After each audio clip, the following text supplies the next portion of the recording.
Hare Krishna Krishna Krishna Hare Hare Hare Ram Hare Ram.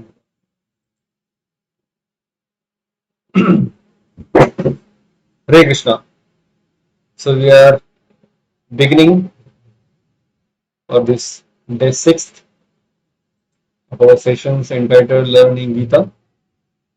We start with offering some prayers and then we'll begin today's chapter 3. Om Ajnana-Timirandhasya Jnananjana-Shalakaya Chakshurunmilitam Yena Tasmai Shri Gurave Namaha. Sri Chaitanya Manoਭीष्टं स्थापितं येन भूतले स्वयं रूपा कदा मह्यं ददाति स्वपदान्तिकम्. नमो ओम विष्णुपादाय कृष्णपृष्ठाय भूतले श्रीमते भक्तिवेदांत स्वामी नित्यामिने नमस्ते सारस्वते देवे गौरवाणी प्रचारिणे निर्विशेष शून्यवादी पाश्चात्यदेशतारिणे जय श्री कृष्ण चैतन्य प्रभु नित्यानंद श्री अद्वैत गदाधर श्रीवासदि गौरभक्तवृंद हरे कृष्णा कृष्ण कृष्ण हरे हरे हरे राम राम राम हरे हरे. मेरी आवाज क्लियर है आप लोगों को? स्पष्ट आ रही है? ओके.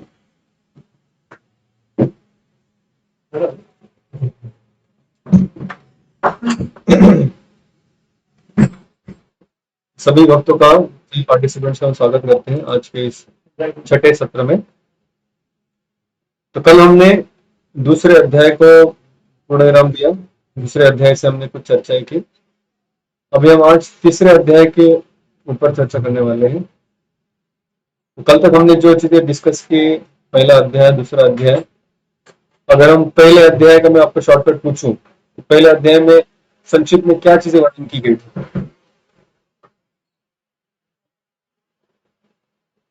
सॉरी, ऑब्जर्विंग द आदमी, बराबर. सैन्य निरीक्षण हुआ था, 3 लोगों ने किया था और अलग अलग अपने उन्होंने मत प्रकट किए.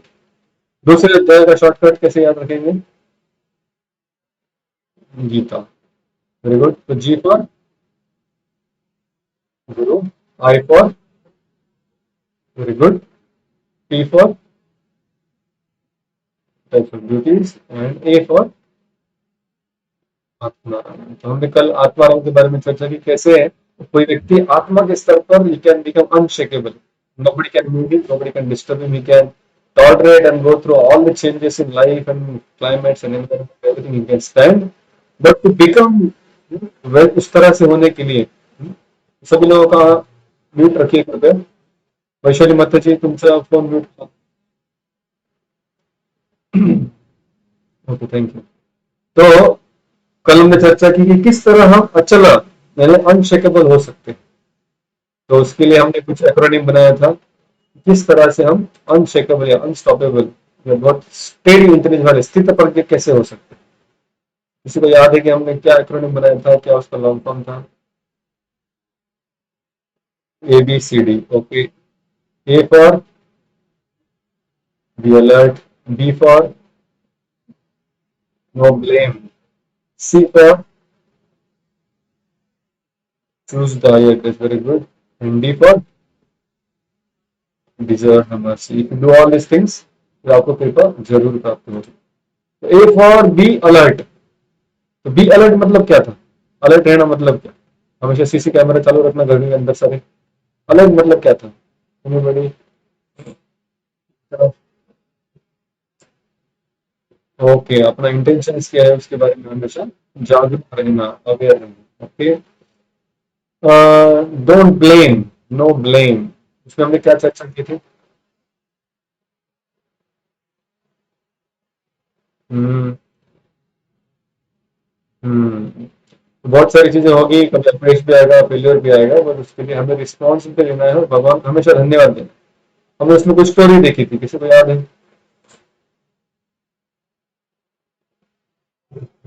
राजा की स्टोरी देखी थी. हाँ, स्टोरी लिखी थी. मंत्री को कैद करते हैं और जो होता है अच्छे के लिए होता है. Very good. और फिर उसमें तीसरा हमने देखा था choose the higher test. Higher test में हमने एक उदाहरण देखा था.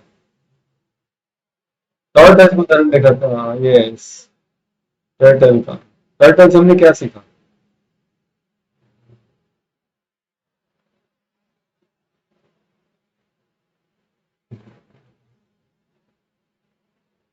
जब सिचुएशन फेवरेबल नहीं है तब वो सारे अपने अंग अंदर ले लेता है। तो उसी तरह हमें क्या करना है, टॉर्टोइज की तरह अपने लाइफ में उसका एप्लीकेशन क्या था? हाँ, अपनी इंद्रियों को हमें कंट्रोल करना है, जहां जहां पे वो टेम्प्ट हो सकते हैं, they can go hey yard, जो जहां वहां भाग सकते हैं, उन्हें हमें उनके ऊपर लगाम लगानी है। उसको नियंत्रित करने के लिए हमें शक्ति कहाँ से मिलेगी? कनेक्टिंग विद सुपर सोल, हमने एक उदाहरण देखा था उसके लिए। नाम जब करेंगे, हाइयर टेस्ट हमें चाहिए, गोविंदास का हमने उदाहरण देखा था। तो गोविंदा को कनेक्ट होंगे तो we will get higher taste. उसी तरह कृष्ण के नाम और रूप और गुण लीला, his name form qualities and pastimes, उसके साथ अगर हम संपर्क में आएंगे तो we get higher taste. Okay, तो उसके पश्चात फिर हमें ये सब हम प्रयास करेंगे तीनों जगह पे, ए बी सी, फिर डी मतलब you deserve them Krishna mercy, हमारा प्रयास और भगवान की कृपा यानी प्रसाद, ये दोनों से फिर हम अनशेकेबल अनस्टॉपेबल कंप्लीटली स्टेडी हो सकते हैं। Thank you. So because now you remember very nicely, हमने दो अध्याय में जो चर्चा की थी आप सभी को अच्छे से याद है। अभी हम तीसरे अध्याय में जा सकते हैं। Okay,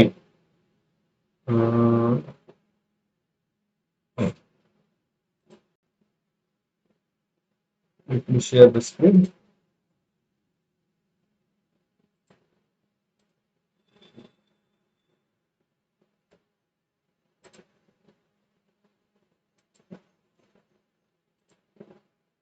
Okay, can you see? Okay. तो कल हमने सेकेंड चैप्टर खत्म किया था, अभी हम आगे जाते हैं तीसरे अध्याय में। तो तीसरे अध्याय का नाम है कर्मयोग। ये कर्मयोग तो नाम हमने बहुत बार सुना है। अभी इसमें हम देखने वाले basically this is like action yoga. Karmayoga can be translated in English as action yoga, जहाँ पे ऐसा योग है जहाँ पे एक्शन इन्वॉल्व है। योगी इज वेरी वेरी एक्टिव, उसके सारे कर्मों के अनुसार फिर वो भगवान से कनेक्ट करने वाला। अब ये एक्शन योगा सीखने के लिए हमें क्या आना चाहिए? ए बी सी डी आना चाहिए। हम सब ने स्कूल में एबीसीडी सीखा होगा, A B C D E F G, इतना भी आएगा तो आपको ये चैप्टर याद रहेगा। ये चैप्टर का एक्रोनिम क्या है? A B C D E F G. बस इतना आपको अगर याद है तो ये चैप्टर का सारा कंटेंट्स याद रहेगा। और next our and 15 minutes we'll try to summarize this chapter 3। अभी इसके पहले कि हम इस चैप्टर में जाए, हमें कुछ चीजें समझना आवश्यक। यहाँ पर सबसे पहले अर्जुन प्रश्न पूछता है भगवान को, जायसी चेत कर्मणस्ते मता बुद्धि जनार्दना तत्किम कर्मणि घोरे माम नियोजयसि केशव। तो अगर किसी के पास गीता है तो कृपया उस गीता से पढ़िए, जो तीसरे अध्याय का पहला श्लोक है, थर्ड चैप्टर फर्स्ट वर्स, उसका ट्रांसलेशन कोई पढ़ना चाहेगा? Yes please.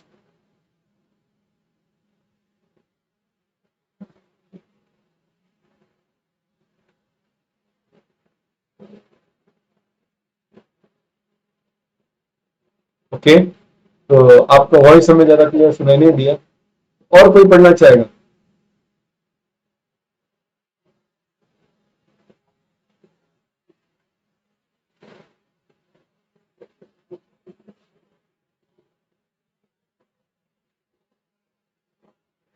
तो अगर आप इस सकाम कर्म से बुद्धि को श्रेष्ठ समझते हैं तो देखिए अभी हो क्या रहा है, पहले इसको समझ लो। क्योंकि गीता इज ऑल्सो, गीता को ऐसा कोई टेक्स्ट बुक नहीं है जो कि जैसे हमारे जो टेक्स्ट बुक होते हैं, कई सारे टीचर्स, कई सारे प्रोफेसर, कई सारे पीएचडी होल्डर्स दे कम टुगेदर, वो साथ में आकर फिर कोई एक चैप्टर लिख देता है, कोई दूसरा चैप्टर लिख देता है, कोई तीसरा चैप्टर लिख देता है, कोई तीन चार चैप्टर लिख देता है, और ऐसे सब करके सबका जब हम एक साथ लेते हैं तो हमारा टेक्स्ट बुक बनता है, ठीक है नहीं?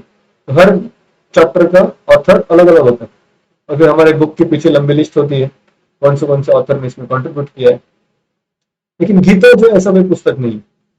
कई बार हमारे जो टेक्स्ट बुक होते हैं उसमें एक चैप्टर का दूसरे चैप्टर से कोई कनेक्शन होता नहीं है, कोई नाता होता नहीं है।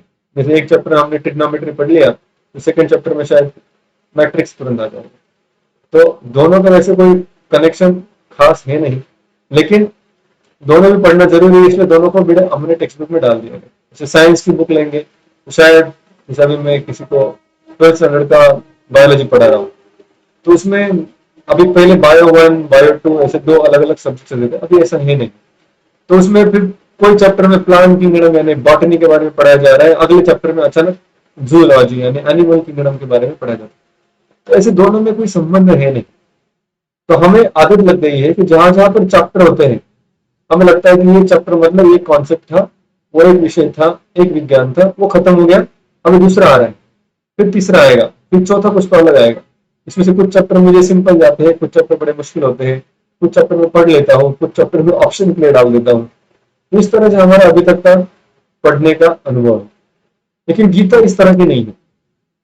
गीता के जो अध्याय है, ये कोई अलग अलग ऑथर्स ने नहीं लिखे, सबसे पहले वो जानना चाहिए। तो गीता के जो अध्याय है, ये this is a continuous education. Krishna Arjun को उसके प्रश्न के उत्तर दे रहे हैं, तो ये दो व्यक्ति के बीच का संवाद है। It's a dialogue happening between two very very close friends who accepted each other as guru and disciple. दो जिगरी दोस्त है जिनके बीच में अभी गुरु शिष्य का संबंध बन चुका है। तो वो अभी एक दूसरे से बात कर रहे हैं, और बात करते करते कई सारे विषयों के बारे में चर्चा होने वाली है। जब हम दो व्यक्ति बात करते हैं, जैसे हम भी किसी से बात करते हैं, तो अचानक हम टॉपिक चेंज नहीं करते। We don't just jump from one topic to another topic. हमारा एक डिस्कशन चालू होता है, और धीरे धीरे धीरे धीरे वो डिस्कशन ग्रो होता है आगे। उसी तरह अभी सेकंड चैप्टर में डिस्कशन हुआ, उसका कनेक्शन है थर्ड चैप्टर से। ऐसा कोई नया टॉपिक चालू नहीं होने वाला है।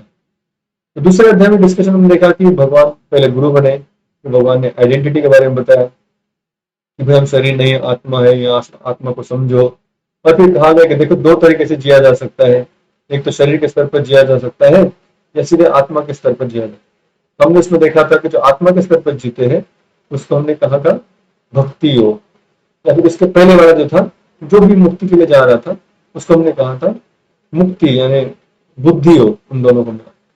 अगर आपको याद होगा, हमने जो चार्ट्स देखे थे, quickly go to the chart, because इस चार्ट में हमारा अभी अगले अध्याय का सीक्रेट उसमें है।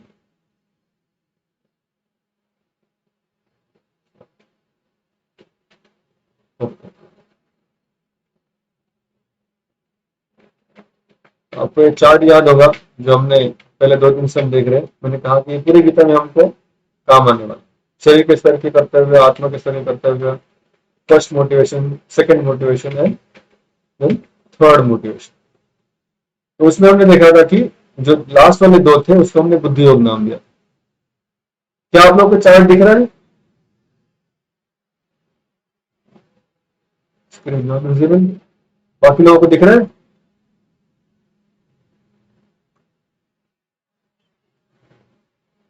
फ्रीज हो गई। ओके, वो अनचेकेबल वाला हिल रहा है। Okay, अभी हो रहा है।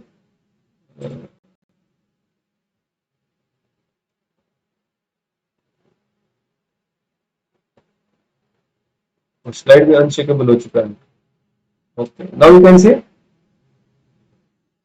ओके, तो पहले मैं अंग्रेजी वाला चार्ट देखा था, फिर हिंदी वाला भी दिखाऊंगा। तो इसलिए सब चार्ट तो अभी याद होगा, आपने लिख भी लिया होगा। इसमें हमने फर्स्ट मोटिवेशन देखा था, जिसमें व्यक्ति बॉडी प्लेजर्स के लिए काम करता है। सेकंड मोटिवेशन, मेरा कर्सर भी आपको दिखाएगा कहाँ पे मैं चर्चा कर रहा हूँ। सेकंड मोटिवेशन था जहां पर एक्शन करता है with duty and detachment. This is sober person, जिसको हमने योगी कहा था। पहले वाले को हमने भोगी कहा था। और फिर तीसरा है, इसको हमने क्या नाम दिया था? भोगी, योगी, और तीसरा क्या था, किसी को याद है? प्रेमी। तो ये प्रेम भक्त है। तो ये भक्त तीसरा है कि भगवान के आनंद के लिए, उनके संतुष्टि के लिए, for his pleasure he acts. ठीक है। अभी आपको ये जानना जरूरी है कि जब भगवान अर्जुन को बताया कि भाई we are not this body, we are soul, तो अर्जुन को लगा कि अरे हाँ, आपने तो बहुत अच्छा बात कह दिया। मैं तो एनीवे फाइट नहीं करना चाहता हूँ, क्योंकि ये फाइटिंग वाइटिंग में बहुत झमेला है। इसमें बहुत लोग मरेंगे, उनकी चीख सुनाई देगी, कितना दर्द होगा, और उसके बाद भी कितना सहन करना पड़ेगा। इसमें सब कॉम्प्लिकेशन ही कॉम्प्लिकेशन। तो बॉडी के स्तर पर आप मुझे क्षत्रिय बनकर लड़ो, और एक वॉरियर बन के लड़ो, ये सब बॉडी लेवल की जो ड्यूटीज है ना, दे आर ऑलवेज चैलेंजिंग। इससे बड़ी तकलीफ होती है। लेकिन जैसे स्टूडेंट्स लोग होते हैं, उनका कर्तव्य क्या है? पढ़ाई करना। तो कितने स्टूडेंट्स को पढ़ाई अच्छा लगता है? बहुत कम, ठीक है नहीं, बहुत खराब लगता है पढ़ाई करना। जैसे मैं याद है मुझे, मैं जब फाइनल ईयर में था एमबीबीएस करते हो, तभी मैं गीता अच्छे से पढ़ रहा था। फिर मेरे मेरे टीचर के पास गया, मैंने कहा देखो सर, प्रभु जी, अभी मैंने गीता पढ़ लिया है, मैं समझ गया हूँ कि मैं शरीर में आत्मा हूँ। अभी मेडिकल मेडिकल का नॉलेज ना, ये बड़ा क्लिष्ट है। मैं सोच रहा हूँ कि पढ़ाई को इधर ही खत्म कर दूं, छोड़ दूं, और गीता ही पढ़ते रहो बस। अभी आत्मा ही हूं ना, तभी शरीर को इतना भी टेंशन दे रहा। वो शरीर के लिए आप फिर डॉक्टर बनो, फिर प्रैक्टिस करो, फिर ये करो वो करो। मेरे जो टीचर थे उन्होंने कहा कि देखो भाई, तुम जो बोल रहे हो बड़ा ही इमेच्योर स्टेटमेंट है, तुम बड़े इमेच्योर वे में डील कर रहे हो। तो उन्होंने कहा कि भले ही आप शरीर में आत्मा है, लेकिन वो आत्मा को अभी तक आप समझे नहीं। अब अभी क्या कीजिए, आपके जो कर्तव्य है वो करते रहिए। As a student, your duty is that you engage in studies, तो आपको करना जरूरी है।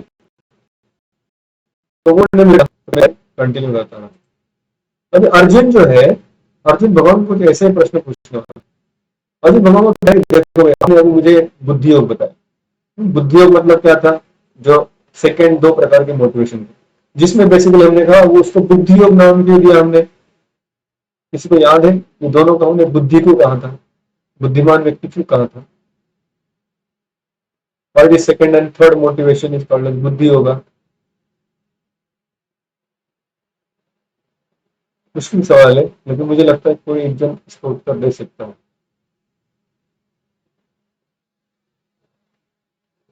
बुद्धि होगा leads to liberation, very good. और क्लोज आ गए आप, और कोई कुछ एक्सप्लेन करना चाहेगा इसको और थोड़ा सा? ये दोनों भी बुद्धिमान है, सेकंड मोटिवेशन वाले और थर्ड मोटिवेशन वाले। पहले वाले को हमने बुद्धिमान नहीं कहा, दूसरा और तीसरा ही बुद्धिमान। Results are permanent, very good. एक तो दोनों लिबरेशन के लिए जा रहे हैं, उनके रिजल्ट्स परमानेंट है, स्पिरिचुअल रिजल्ट्स है, और उनके जो रिजल्ट्स है अल्टीमेटली सोल को बेनिफिट देते हैं। आत्मा का उसमें कल्याण हो रहा है, इज गेटिंग लिबरेशन। जो पहला है वो बुद्धू है वो बुद्धि नहीं है, वो बुद्धू होगा। उसको ज्यादा समझ में नहीं आ रहा है कि वो क्या कर रहा है, क्यों कर रहा है। तो अर्जुन भगवान को कह रहे कि भाई यू जस्ट फाइट। अब वो फाइट करने के लिए भगवान तीनों मोटिवेशन में से बताए। पहले बताया फर्स्ट मोटिवेशन कि देखो तुम लड़ोगे, तुमको स्वर्ग मिलेगा। हार भी जाओगे तो कम से कम, हार भी जाओगे तो स्वर्ग में जाओगे, जीतोगे तो पृथ्वी का राज्य तो मिलेगा ही मिलेगा। तो देखो बॉडी प्लेजर मिलने वाला है, भौतिक लाभ होने वाला है, तो लड़ो। फर्स्ट मोटिवेशन बताया, कुछ समय के लिए बताया, बाद में रिजेक्ट कर दिया। फिर कहा कि देखो तुम क्षत्रिय हो, तुम्हारे कर्तव्य करोगे तो तुम ये सारे जो आप बोल रहे हो पाप लगेगा, ये होगा वो होगा, वो सब कुछ नहीं होगा। तो दूसरे अध्याय में भगवान ने कह दिया कि अगर आप बुद्धि योग से काम लोगे ना, भले युद्ध भी करोगे तो भी आपको उस युद्ध में जो भी गलत परिणाम है वो भुगतने नहीं पड़े। भले आप लोगों को मार रहे हो, लेकिन उसका आपको पाप नहीं लगेगा। दो are doing simple activity apparently externally, फिर भी आपको उसका कुछ जुर्माना नहीं भरना पड़ेगा, आपके कर्म का फल नहीं मिलने वाला। तो अर्जुन को भगवान ने कहा कि आप लड़ो। अर्जुन तुम लड़ो, ऐसे रो मत, ऐसे बैठे मत रहो, उठो, धनुष उठाओ और लड़ो। अभी अर्जुन कंफ्यूज हो गया। अर्जुन कंफ्यूज क्या हो गया? अरे अभी आपने कहा कि हम शरीर में आत्मा है, बराबर, तो आत्मा को लड़ाई से क्या लेना देना है? और अर्जुन को ये लग रहा था लड़ाई वैसे भी मुझे करनी नहीं है, तो भगवान ने अच्छा हो बता दिया कि मैं शरीर में आत्मा हूं, तो उस ज्ञान का आधार लेकर मैं अपने कर्तव्य से भाग जाता हूं। देखो भाई, मैं तो शरीर हूं ही नहीं, मैं आत्मा हूं, अभी मुझे कुछ करने का आवश्यकता नहीं। जैसे मैंने मेरे टीचर को कहा था, देखो मैं मेडिकल का पढ़ाई करना नहीं चाहता, प्रैक्टिस नहीं करना चाहता, मैं छोड़ देना चाहता, तो वैसे भी आत्मा हूं। तो जब ऐसे मैंने कहा था तो मेरे टीचर ने समझ लिया ये जो बोल रहा है ये कोई ज्ञान की बातें नहीं कर रहा, ये तो डरपोक है, ये डरा हुआ है। पढ़ाई करूंगा फिर पास फेल का टेंशन, जॉब करूंगा फिर पेशेंट मरेगा जिएगा उसका टेंशन, जॉब करेगा सुबह जल्दी उठना पड़ेगा, जॉब जाना पड़ेगा, ये सबसे डर रहा है, इसलिए अपने कर्तव्यों से भाग रहा है। तो ये कृष्ण ने भी देख लिया। तो अभी अर्जुन इस अध्याय के शुरुआत में जो हमने श्लोक पढ़ा अभी, प्रश्न पूछ रहा है कि अरे कृष्ण, आपने अगर मुझे बुद्धि योग के बारे में बता ही दिया है, तो फिर अभी वापस मुझे ऐसे घोर कर्मों में क्यों लगा रहे हो, लड़ाई वड़ाई के चक्कर में क्यों पड़ना है? बस संन्यास ले लो और भीख मांग के जियो, वो अच्छा जीवन है। वैसे जीऊंगा तो बड़ा कंफर्टेबल लाइफ होगा। नाउ अर्जुना इज थिंकिंग कि मेरे लिए कंफर्टेबल क्या है और डिस्कम्फर्ट क्या है। तो कह रहे देखो, अपनी जो बुद्धि की बात कही ना, जो सब कुछ छोड़ छाड़ के बस जंगल में चले जाओ, भीख मांग के जियो, सन्यासी की तरह जियो, वो बढ़िया लग रहा है।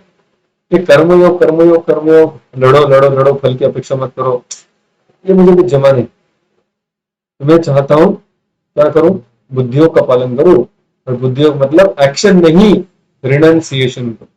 रिनंसिएशन शब्द का अर्थ क्या है? रिनंसिएशन कोई जानता है?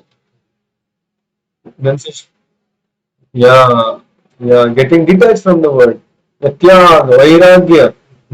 सब कुछ छोड़ छाड़ के, जैसे कभी लोग कहते हैं छोड़ो घर बार चलो हरिद्वार, है ना। खास करके जब लोग आध्यात्मिक जीवन में आते हैं तो उनके मन में यही विचार होता है कि आध्यात्मिक जीवन मतलब बस सब कुछ जो भौतिक चीजें हैं सब कुछ छोड़ देने का, और अभी कुछ ये सब गड़बड़ में लगने का ही नहीं। तो ये बहुत इंपॉर्टेंट मिसकॉन्सेप्शन है लोगों को स्पिरिचुअलिटी के बारे में।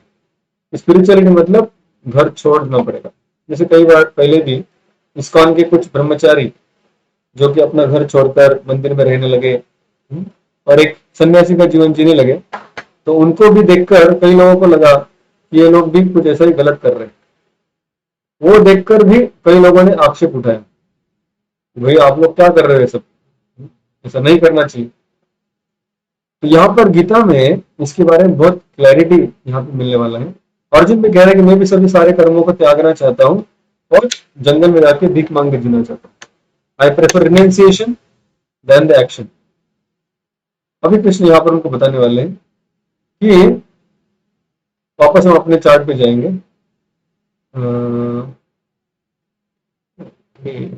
तो जो आपने लास्ट टाइम प्रश्न पूछा था जिसमें कर्म संन्यास के बारे में हमने चर्चा की, तो उसको अभी हम थोड़ा हाईलाइट करेंगे यहाँ पर। एक मिनट, वापस हम चार्ट में जाते, थोड़ा पीछे है।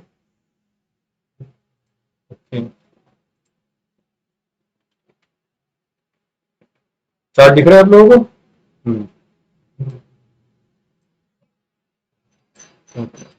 अभी जो सेकंड मोटिवेशन लाइन है, जो बीच वाला पार्ट है, उस पर हम ध्यान देने वाले। तो पहला है action with duty and detachment. उसको हमने कहा था कि निष्काम कर्मयोग। तो जनरली जब जब गीता कर्मयोग के बारे में बात करती है तब तक निष्काम कर्मयोग के बारे में बात करती है। अगर आपसे कर्मयोग याद रखेंगे इस सेकंड स्टेप को तो भी बहुत है। तो कर्मयोग मतलब क्या? अपने कर्तव्य करते रहो लेकिन फल की अपेक्षा मत करो। कर्मण्येवाधिकारस्ते मा फलेषु कदाचन। ये करने से होगा क्या? हमने देखा था कि इससे व्यक्ति का हृदय धीरे धीरे शुद्ध हो जाए, purification of heart, because is taking responsibility in life, that way he will mature. धीरे धीरे उसका शुद्धिकरण होगा, ही विल बिकम वेरी परिपक्व। अब जब उसका हृदय एक तरह से शुद्ध हो जाएगा तो वो समझने लगेगा कि मैं शरीर नहीं, मैं आत्मा हूं, ये रियलाइज होने लगेगा। One thing is to hear information, लेकिन नेक्स्ट स्टेप है ट्रांसफॉर्मेशन। हम सिर्फ अभी सुन रहे हैं लेकिन उसका कोई हमें साक्षात्कार नहीं है, उसके ऊपर हमारा अभी तक बहुत अच्छा श्रद्धा नहीं है। लेकिन जैसे हम अपने कर्तव्य का पालन करते हैं अपने जीवन में, वो करते करते करते हृदय शुद्ध होता है। जैसे कि व्यक्ति पहले ब्रह्मचारी होता है, फिर गृहस्थ बनता है, फिर बाद में वानप्रस्थ। जो भी हमारे कर्तव्य है, गृहस्थ जीवन के भी जो कर्तव्य है, वो जब हम पालन करते हैं तो हमारा हृदय धीरे धीरे शुद्ध होता है। जब ये हृदय शुद्ध हो जाएगा, जैसे कोई गृहस्थ व्यक्ति है अपने सारे कर्तव्य का पालन करता है, जैसे कि बच्चों को जन्म देना, बच्चों की परवरिश करना, उनकी पढ़ाई करना, उनकी शादियां, उनका सेटलमेंट, उनके लिए बैंक बैलेंस जमा करके, ये सारे उसने अपने कर्तव्य पूर्ण किए। उससे क्या होता है, वो कार्यों में अपने आप में एक शुद्धिकरण की प्रक्रिया है। भले वो सक्सेसफुल हो या न हो, उसने प्रयास किया है तो उसका हृदय धीरे धीरे शुद्ध होगा। उसको रियलाइजेशन मिलेगा everything material is going to doom. जो भी मैं मटेरियल प्लेजर के लिए, भौतिक चीजों के लिए प्रयास कर रहा हूँ, उसमें थोड़ा बहुत कम ज्यादा खुशी है लेकिन दर्द ज्यादा है। इससे क्या होगा, उसको आत्मा के ऊपर कॉन्सेंट्रेट करने के लिए प्रेरणा मिलेगी। You will start understanding about soul and can concentrate on soul. तो बॉडी से उसको अभी थोड़ी डिटैचमेंट आ जाती है अपने आप। वो सोच के उसको डिटैचमेंट नहीं आती, अपने आप, because he is performing his duty, उसका हृदय शुद्ध होने के कारण वो डिटैचमेंट उसके हृदय में प्रकट होता है। जब ये डिटैचमेंट उसके हृदय में प्रकट होता है, तब जाकर वो व्यक्ति कर्म संन्यास, जो मैंने ज्ञान योग के नीचे लिखा है, कर्म संन्यास के लिए व्यक्ति पात्र बन जाता। Now he can give up all his duties and take sannyas. साधारण संन्यास शब्द है वो जब व्यक्ति गृहस्थ आश्रम से घर छोड़कर जंगल में जाता है, उसको संन्यास कहा जाता है, जहां पर वो पूरी तरह अपने स्पिरिचुअल लाइफ पे फोकस करना चाहता है। अभी जैसे मैंने कहा था कि ये जो पूरा चार्ट है, इसमें जो नेक्स्ट दो मोटिवेशन है, उसको हमने बुद्धियों का नाम दिया, बराबर। अभी जब भगवान अर्जुन को कह रहे हैं कि बुद्धियोग करो, बुद्धियोग करो, बुद्धियोग करो, भगवान कहाँ कॉन्सेंट्रेट कर रहे हैं? मेरा कर्सर दिख रहा है आपको? भगवान कह रहे हैं कि आप कर्तव्य पूर्ण भाव से, बिना फल की अपेक्षा से अपना कर्म करते रहो अर्जुन, लड़ो। तो ये भगवान के मन में है कि भगवान बुद्धि, कर्सर नहीं दिख रहा, बाकी लोगों को दिख रहा है? किसी को भी नहीं दिख रहा है? नहीं दिख रहा है, ओके ठीक है, कुछ नहीं कर सकते। अभी मुझे भी इतना टेक्नोलॉजी मालूम नहीं है कि मैं इसको ठीक करूं। तो आपको ये बीच वाला दिख रहा है, action with duty and detachment? हाँ। तो अभी मैंने कहा कि जो बुद्धि हो गई तो बहुत बड़ा सेट है, इसमें बहुत सारे एक्टिविटीज है। लेकिन जब भगवान कह रहे हैं अर्जुन को बुद्धि योग करो अर्जुन, युद्ध करो, Bhagwan is concentrating on this part, action with duty and detachment. Arjun, fight as a duty without any expectations. तो Krishna is very clear when is telling Arjun to do buddhi yoga. But जो अर्जुन वो बुद्धि योग शब्द सुनता है कान में, उसके मन में क्या सुनाई देता है? कर्म संन्यास, जो अगला स्टेप है, जो कि बाद में वो क्वालिफाई होने वाला है। अभी तो वो क्वालिफाइड हुआ नहीं है, अभी तो उसमें बहुत सारे कर्तव्य बाकी है, लेकिन वो सोच रहा है कि मैं क्वालिफाइड हो गया हूं ना, अभी मैंने इतना सुना आत्मा के बारे में, शरीर ने आत्मा हो, शरीर नहीं आत्मा हो, आत्मा मरता नहीं शरीर मरता है, शरीर शाश्वत नहीं है आत्मा शाश्वत है। इतना मैंने अभी ज्ञान सुन लिया डायरेक्ट कृष्ण से, हो गया मैं साक्षात्कार हो गया, अभी मैं संन्यास लेने के लिए पात्र हूं। लेकिन भगवान कह रहे नहीं नहीं नहीं नहीं, अभी तक तुम पात्र नहीं हुए। इसलिए अर्जुन के मैंने प्रश्न, जब तुम बोल रहे हो बुद्धि योग, बुद्धि योग मतलब तो संन्यास होता है, तो मैं तो संन्यास के लिए तैयार हूँ, वैसे भी पहले चैप्टर से मैं रेडी हूँ लेकिन आपने सेकंड चैप्टर बोलने के बाद आखिरी में कह रहे कि युद्ध करो। अरे युद्ध की बात कहाँ आ गई? जब आपने सोल का ज्ञान दे दिया, अब युद्ध कहाँ से आ गया? तो ये अर्जुन का कंफ्यूजन। भगवान अभी इस कंफ्यूजन को दूर करेंगे। वापस इस चार्ट को ठीक से देखिए। भगवान अभी बोलेंगे देखो मैं जब बुद्धि योग बोल रहा हूँ ना, तो कर्म संन्यास के ऊपर जंप मत मारना। First step first, second step second, third step third. जब मैं बोल रहा हूँ बुद्धि योग करो, तो पहले आप फर्स्ट स्टेप में जाओ, अपनी ड्यूटीज को ठीक से पालन करो। उसके बाद धीरे धीरे धीरे धीरे धीरे प्यूरिफिकेशन होगा, हृदय शुद्ध होगा, और उसके बाद आप कर्म संन्यास के लिए पात्र बन जाए। इस तरह से भगवान ने कहा। तो ये हिंदी वाला चार्ट है, इसमें पहले कर्तव्य पूर्ण भाव से बिना फल की अपेक्षा से सेवा करते रहो, that is first recommendation. Then शुद्धिकरण होगा और फिर तुम कर्म संन्यास के लिए पात्र बन सकते हो। बट अर्जुन एक मिसअंडरस्टैंडिंग कि नहीं नहीं मुझे डायरेक्ट संन्यास लेने के लिए बोल कर, ये कंफ्यूजन है। इसलिए तीसरे अध्याय में अर्जुन प्रश्न पूछना आरंभ करता है कि भाई इतना ज्ञान बताने के बाद, इतना आत्मा के बारे में सुनाने के बाद, अभी आप वापस युद्ध के ऊपर क्यों जा रहे हो? वो बुद्धि वाला, वो ज्ञान वाला, वो आत्मा वाला अच्छा था, वही मैं कंटिन्यू करना चाहता हूँ, और मैं एक योद्धा नहीं एक सन्यासी बन के रहना चाहता हूँ। तो पावर पॉइंट दिख रहा है? अभी आगे हम तीसरे चैप्टर में आ गए, ठीक है। तो question is which is better, Karma is better और रिडेंसिएशन इज बेटर? तो ये अर्जुन का प्रश्न है। तो ये कई सारे आध्यात्मिक क्षेत्र में जो लोग आते हैं उनके सामने भी ये प्रश्न होता है। जैसे मेरे सामने भी ये प्रश्न था कि मुझे अपने कर्तव्य का पालन करना है या दुनिया को छोड़ देना। इसका क्या उत्तर है? बहुत महत्वपूर्ण प्रश्न है, कि भगवान अभी इस अध्याय में इसका उत्तर दें। सो ABCDEFG ये इस अध्याय का एक्रोनीम है। A for Arjuna question. तो क्वेश्चन क्लियर है आप लोगों को? Question is clear. Then answer can be understood. अभी आगे जाते हैं। अभी मान लीजिए कि कोई छोटी लड़की है और वो एक दुकान में जाती है जहां पे टेक्स्ट बुक बेचे जाते हैं। अगर वो अंकल को कहेगी, अंकल अंकल मुझे मैथमेटिक्स का बुक दो ना, तो अंकल अभी कौन सा बुक देंगे? अंकल के सामने दो पुस्तक है, एक मैथमेटिक्स ऑफ थर्ड स्टैंडर्ड और दूसरा है मैथमेटिक्स ऑफ फिफ्थ स्टैंडर्ड। तो अंकल उस लड़की को कौन सा पुस्तक देंगे और कौन सा पुस्तक उसने देना चाहिए?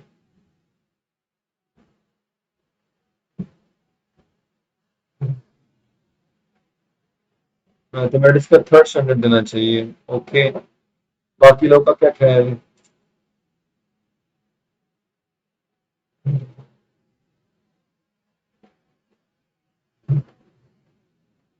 हाँ, पहले तो दुकान वाले को पूछना पड़ेगा, बेबी तुम कौन से क्लास में जाती हो?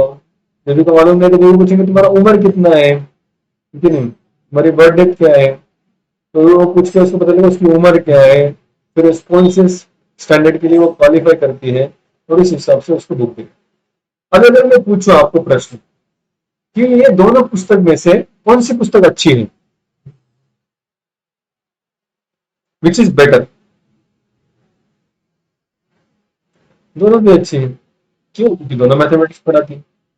लेकिन अगर मैं पूछूं स्पेसिफिकली इस बच्चे की उम्र अगर 6 साल है या 7 साल है, तो इसके लिए कौन सी पुस्तक अच्छी है? थर्ड स्टैंडर्ड वाली अच्छी है, बराबर। वैसे ही गीता में दो प्रकार के मार्ग बताए गए हैं, एक्शन भी अच्छा है, रिनंसिएशन भी अच्छा है।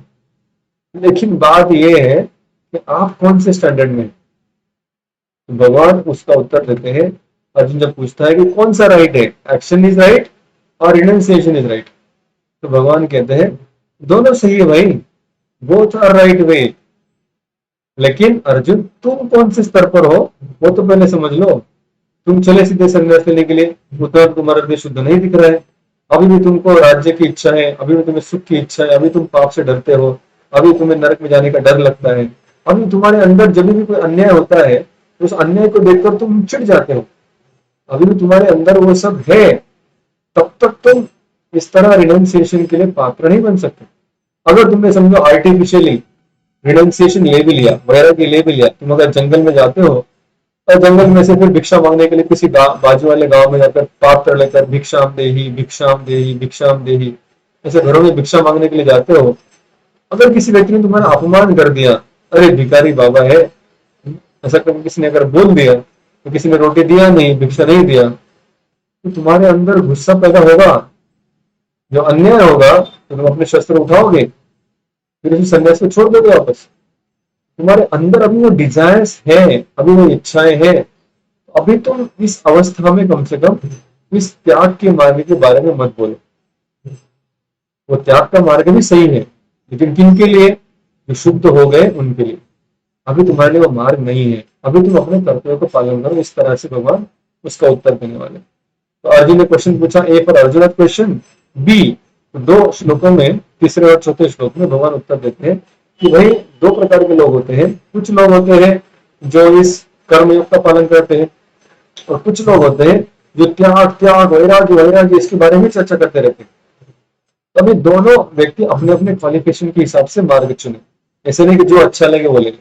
जैसे अगर एक छोटी बच्ची अगर उस स्टॉल में जाए और कहे कि नहीं नहीं मुझे ना वो क्लॉक वाला बुक अच्छा लग रहा है, उसके घर के ऊपर एक क्लॉक लगा है मस्त दिख रहा है, मुझे वो वाला ही बुक चाहिए, इसके अंदर बहुत सारे स्टोरीज है, बहुत कलरफुल है, मुझे फिफ्थ स्टैंडर्ड का ही बुक चाहिए। अगर वो हट करके बैठी, अगर वो फिफ्थ स्टैंडर्ड का बुक घर पे लेके जाए, क्या उसका फायदा होगा? हालांकि फिफ्थ स्टैंडर्ड का बुक थर्ड स्टैंडर्ड से ज्यादा नॉलेज देने वाला है, हायर अंडरस्टैंडिंग देने वाला है, मैथमेटिक्स के अगले फॉर्मूले सिखाने वाला है।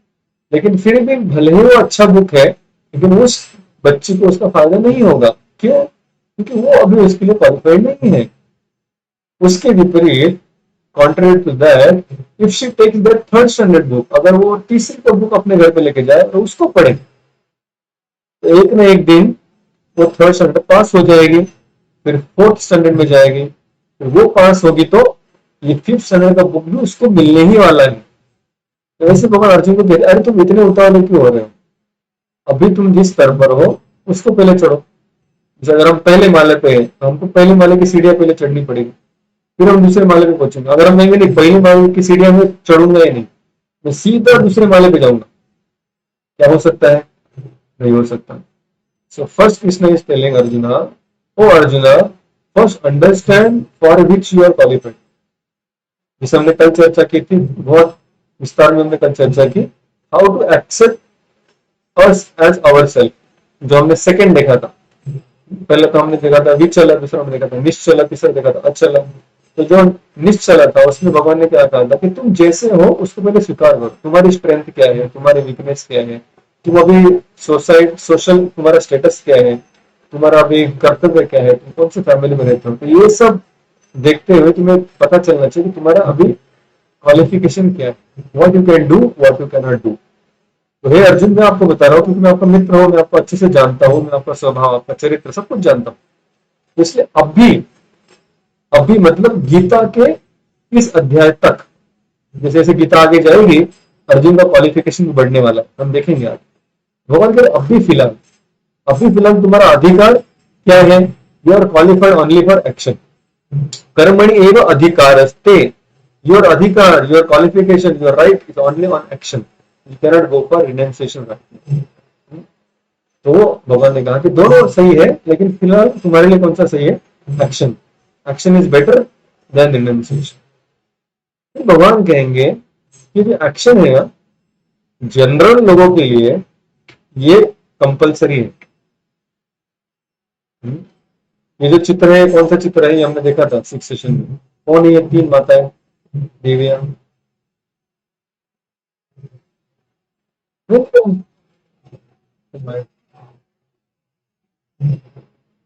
अर्जुन क्वेश्चन दिख रहा है? अरे बाप रे, wait wait wait wait wait wait.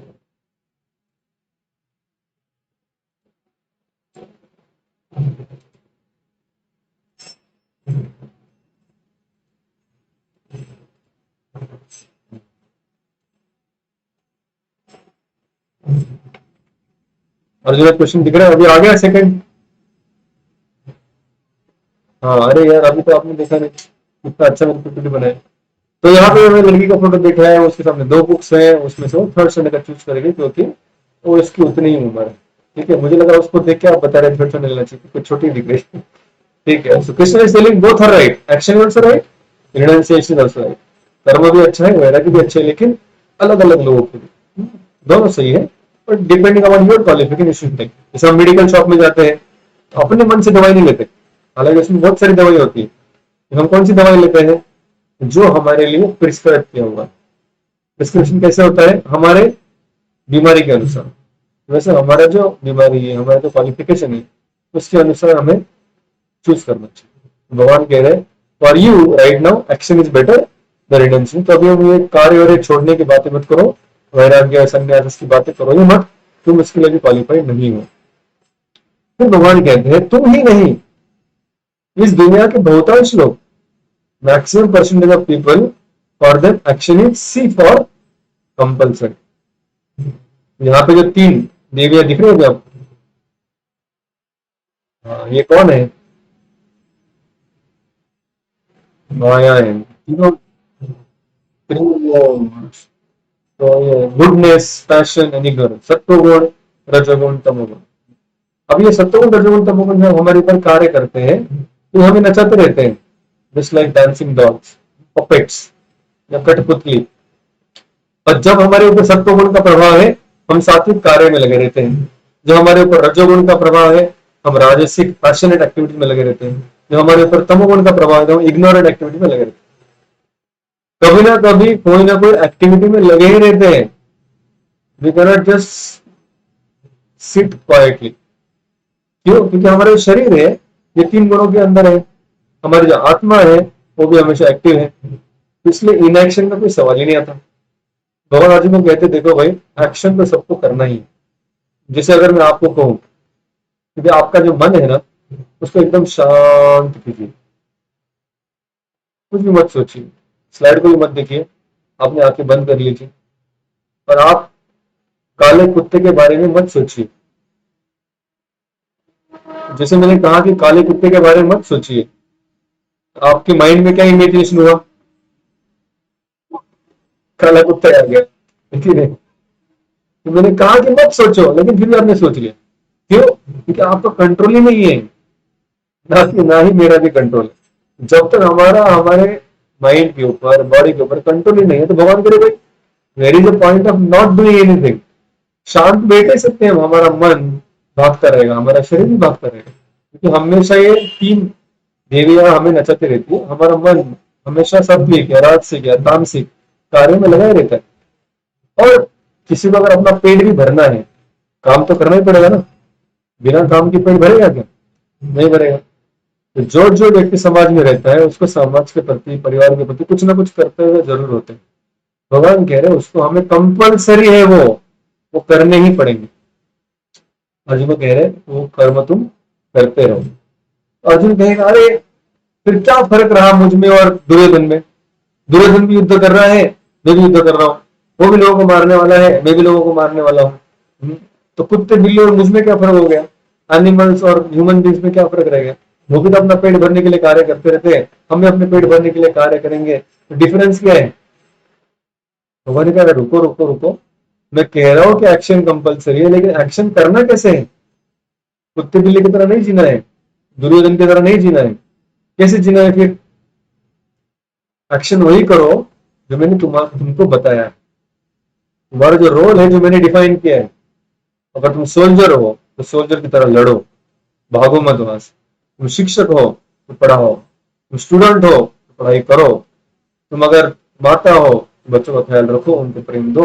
तो जो भी हम हैं, हमारे जो कर्तव्य है, जो भगवान ने डिफाइन कर दिए, तुम्हारा ये सोशल स्टेटस है, तुम्हारा ये स्पिरिचुअल स्टेटस है, ये तुम्हारा माइंड का स्टेटस है, ये तुम्हारा प्यूरिफिकेशन का स्टेटस है, उसके अनुसार भगवान ने क्या कर दिया है सबके लिए? क्या लिख के रखा है? ड्यूटी लिख के रखा। वे हमको क्या करना अनिवार्य है। जैसे क्षत्रिय है, कोई व्यक्ति क्षत्रिय परिवार में जन्मा है, उसको ट्रेनिंग भी क्षत्रिय का मिला है, उसके अंदर क्षत्रिय के गुण भी है। भगवान कहते हैं फिर आपके लिए there are set of duties, आपके लिए कुछ कर्तव्यों की एक सूची है कि आपको अगर सामने से कोई चैलेंज करे तो भागना नहीं है, उसके साथ युद्ध करना है, पीठ दिखा के भागना नहीं, उससे लड़ना है। अगर आपके पास कोई संरक्षण मांगने के लिए आए, उसको संरक्षण प्रदान करना है। अगर आपसे कोई दान मांगने के लिए आए, उसको दान देना है। ये सब शास्त्र में लिखा हुआ है, इसको कहते हैं हमारे कर्तव्य। इसको संस्कृत में नियत कर्म ऐसे कहा। नियत मतलब नियुक्त किए गए कर्म, प्रिस्क्राइब ड्यूटीज अंग्रेजी में कहते हैं। प्रिस्क्राइब मतलब जैसे डॉक्टर प्रिस्क्रिप्शन लिखता है, प्रिस्क्राइब करता है, क्यों? ताकि आपकी ट्रीटमेंट हो उससे। वैसे भगवान ने भी हमारा अभी जो भी स्तर है, हमारे लिए बहुत अशुद्ध है, हम बहुत अटैच्ड है, अभी हम बॉडीली प्लेटफॉर्म पे जी रहे हैं, भगवान ये सब जानते हैं। और ये सब जानकर भगवान ने क्या किया है, सबके अपने अपने यूनिक पोजीशन के लिए कुछ ड्यूटीज बना के रखे। भगवान कह रहे अर्जुन तुम एक्शन करो, कर्म करो, लेकिन कैसे? मैंने दिए गए गाइडलाइंस के अनुसार। तो अपने मन के हिसाब से whimsically एक्ट मत करो। Don't do whimsical action. क्या कहते हैं उसको मराठी मध्ये? मन प्रमाणे वागू नकोस। करना है, पेट भरना है, लेकिन कुछ भी करोगे पेट भरोगे नहीं। उसमें भी कुछ वैल्यूज होने चाहिए, उसमें कुछ शास्त्रों का पालन होना चाहिए। तो शास्त्रों के अनुसार अपने कर्मों को करो। तो भगवान फिर इस अध्याय में ड्यूटीज को बताने के लिए यज्ञ के बारे में बताते हैं। तो कुछ लोग यज्ञ के आते हैं, किस तरह यज्ञ करने पड़ते हैं, हर किसी को कुछ ना कुछ सैक्रिफाइस करना पड़ता है, जिससे वो धीरे धीरे शुद्ध हो जाता है। अब भगवान कहेंगे कि देखो मैंने कहा क्या आपको, ए फॉर अर्जुन क्वेश्चन। अर्जुन का क्वेश्चन क्या था? एक्शन, रिनंसिएशन, कर्म करूं या वैराग्य धारण करूं। फिर भगवान ने कहा B, B for both are right but for you action is right. C, C for action is compulsory for everyone, almost everyone. और फिर डी में कहा लेकिन एक्शन मतलब एनिमल की तरह एक्शन नहीं, शास्त्रों को पकड़कर हमारे एक्शन होने चाहिए, भगवान की प्रसन्नता के लिए हमारे एक्शन होने चाहिए, हमारे कर्म हमारे धर्म को पकड़कर होनी चाहिए। फिर भगवान कहते हैं कि देखो मैंने क्या कहा, जनरली लोगों के लिए एक्शन कंपलसरी है, लेकिन कुछ कुछ लोग ऐसे हैं जिनको ये कर्तव्य के पालन करने की आवश्यकता नहीं है। जैसे मान लीजिए सोल्जर है, ये भारत की सरकार के लिए, भारत सेना के लिए, आर्मी के लिए काम करता है। अभी इसने पूरी अपनी 35 years ड्यूटी की है, और ड्यूटी करने के पश्चात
हरे कृष्ण, सॉरी थोड़ा मेरा चार्जर ऑन नहीं था, इसलिए डिस्कनेक्ट हो गया।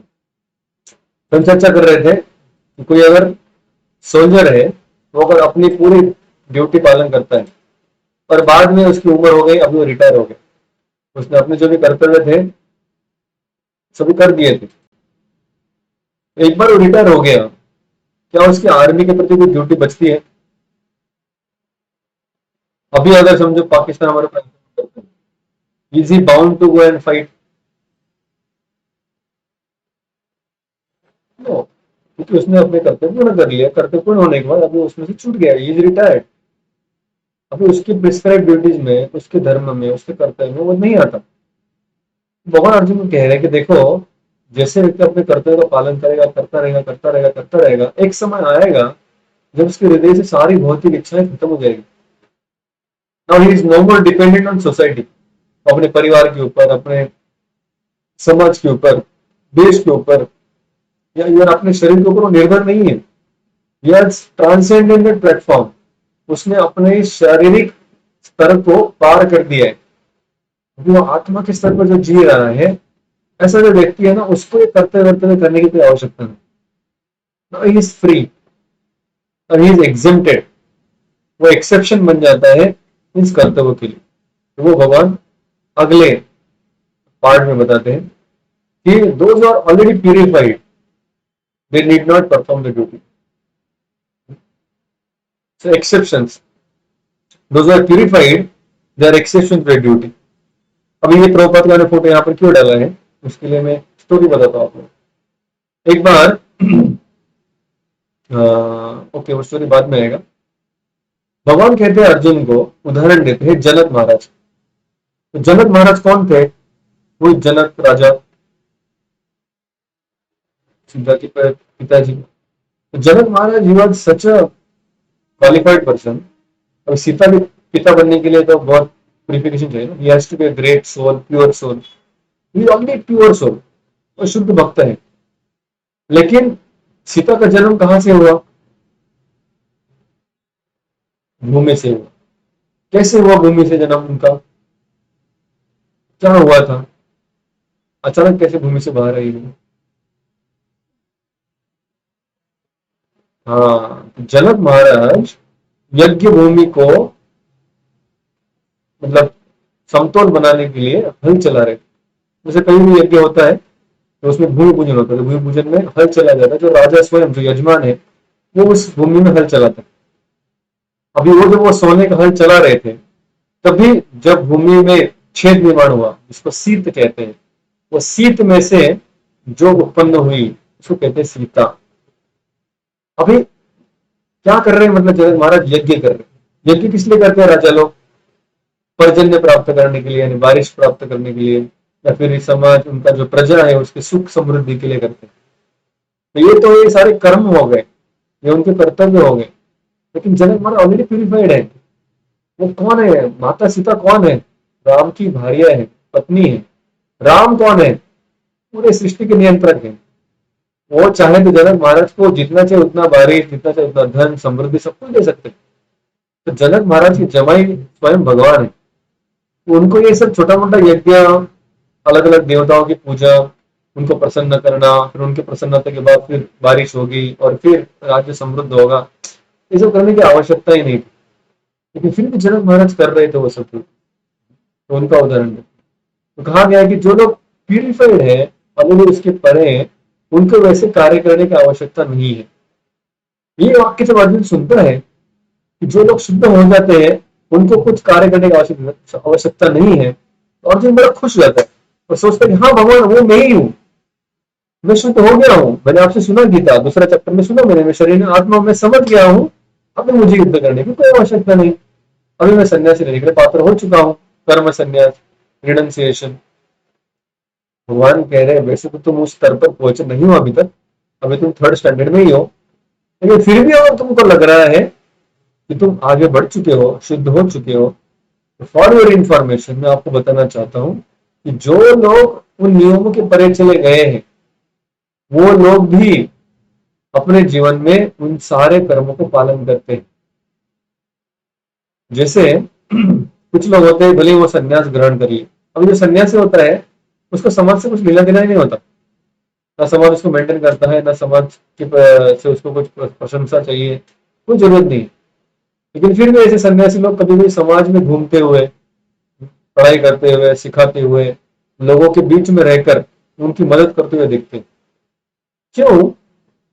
यहाँ पर भगवान कह रहे हैं जनक महाराज जिस तरह शुद्ध होने के बावजूद सारे प्रकार के यज्ञ में भाग ले रहे थे, क्यों? क्योंकि एक उदाहरण प्रस्तुत करने के लिए। जो नॉर्मल समाज है, उनकी जो प्रजा है, वो जब देखेगी कि राजा भले ही शुद्ध है लेकिन फिर भी अपने कर्तव्यों को ठीक से पालन करता है, जो राजा होता है उसको देखकर प्रजा जीती है, उनके लिए वो एक उदाहरण है, एक एग्जाम्पल है।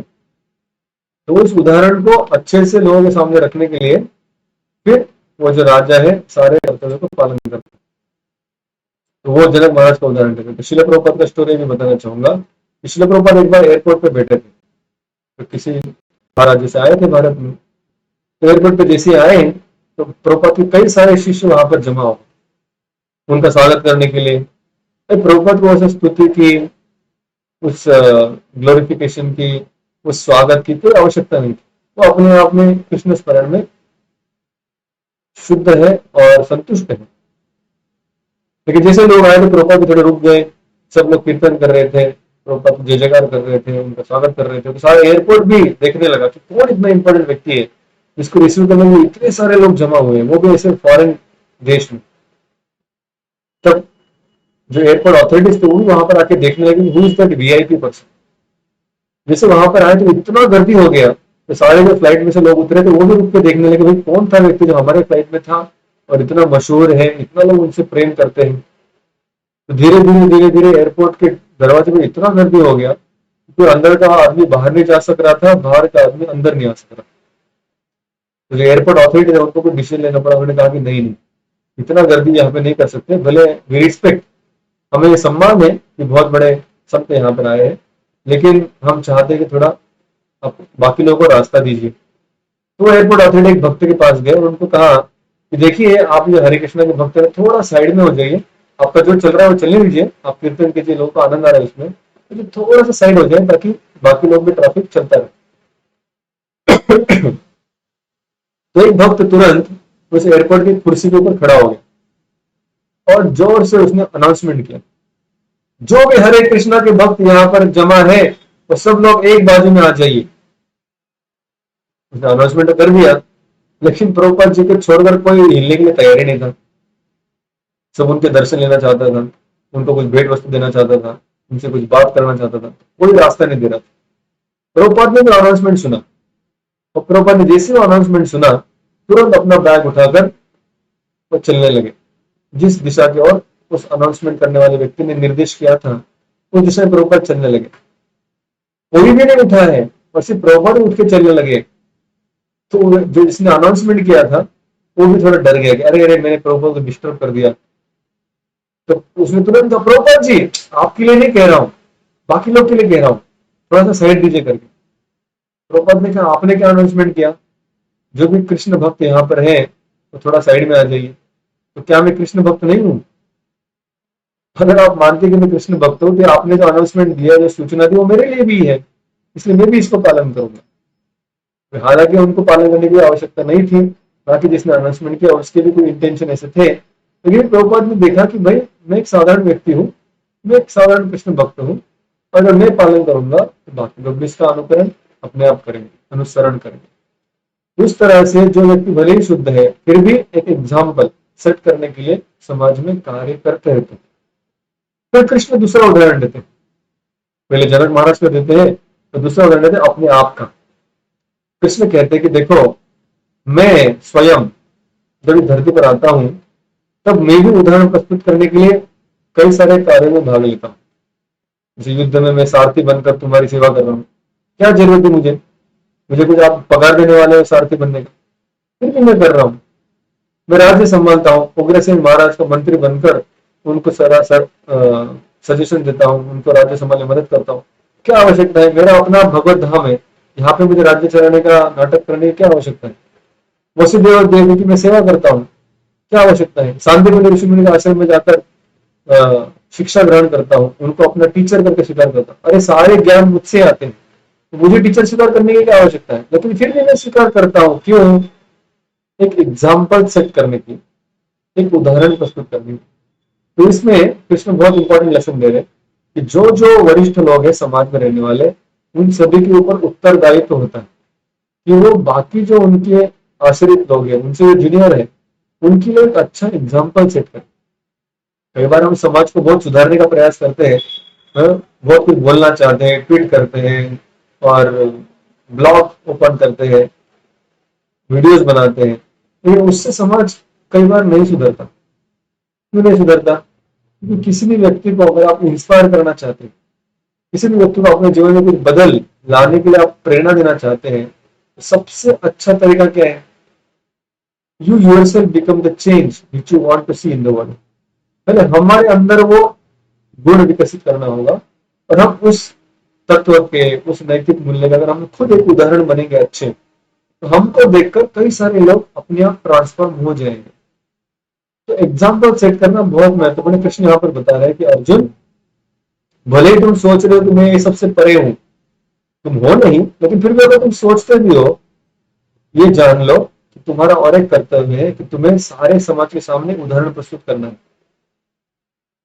क्योंकि अर्जुन ने कई सारे रीजन दिए थे युद्ध न करने के, उसमें से एक रीजन ये भी था कि समाज में अधर्म बढ़ेगा। जब समाज में ये सारे बड़े बड़े लोग चले जाएंगे तो फिर बच्चों को, स्त्रियों को सिखाने वाला कौन रहेगा, और इसलिए फिर सब लोग धर्म भूल जाएंगे और अधर्म बढ़ेगा। इस तरह से पहले अध्याय में अर्जुन ने कुछ कारण दिया था युद्ध न करने का, लोगों को न मानने का। कृष्ण यहाँ पर कह रहे हैं कि अगर तुम अच्छा उदाहरण प्रस्तुत नहीं करोगे तो समाज में कोई भी धर्म का पालन नहीं करने वाला। अगर तुम तुम्हारे क्षत्रिय धर्म से भाग रहे हो, फिर बाकी लोगों से क्या अपेक्षा करोगे? भले तुम जियोगे, लेकिन बाकी जितने लोग समाज में रहेंगे जब देखेंगे अरे जो सबसे महत्वपूर्ण व्यक्ति था उसने अपना धर्म त्याग दिया और वो दूसरा कुछ करने लग गया अचानक, वो कृष्ण कह रहे वो मत करो। Set the ideal example. तुम एक अच्छे पद पर हो, तुम समाज में प्रतिष्ठित व्यक्ति हो, समाज तुम्हें देख रहा है, और इसलिए तुम्हें समाज के लिए एक उदाहरण प्रस्तुत करना आवश्यक है। सेकंड ई, तो फर्स्ट वाज एक्सेप्शन, कुछ लोग शुद्ध हैं उनको करने की आवश्यकता नहीं, लेकिन फिर भी कुछ सर्टेन एग्जाम्पल यू शुड। जैसे घर में मान लीजिए दो बच्चे, एक बड़ा है एक छोटा है, दोनों का कल एग्जाम है। अब ये बड़ा लड़का है, बच्चा है, उसका पूरा पढ़ाई हो चुका है, उसको पढ़ने की कोई आवश्यकता नहीं। वो जानता है कि जो छोटा है ना उसने भी पढ़ाई की नहीं साल भर, अब कल उसके एग्जाम है। तो ऐसे समय पर जो बड़ा लड़का है उसने पढ़ाई करना चाहिए कि नहीं करना चाहिए?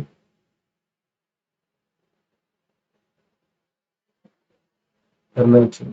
करेगा तो क्या होगा? छोटा उसको देखकर वो बुक लेके बैठ जाएगा। अगर नहीं करेगा तो कोई गलती है उसमें अगर उसने पढ़ाई नहीं किया तो?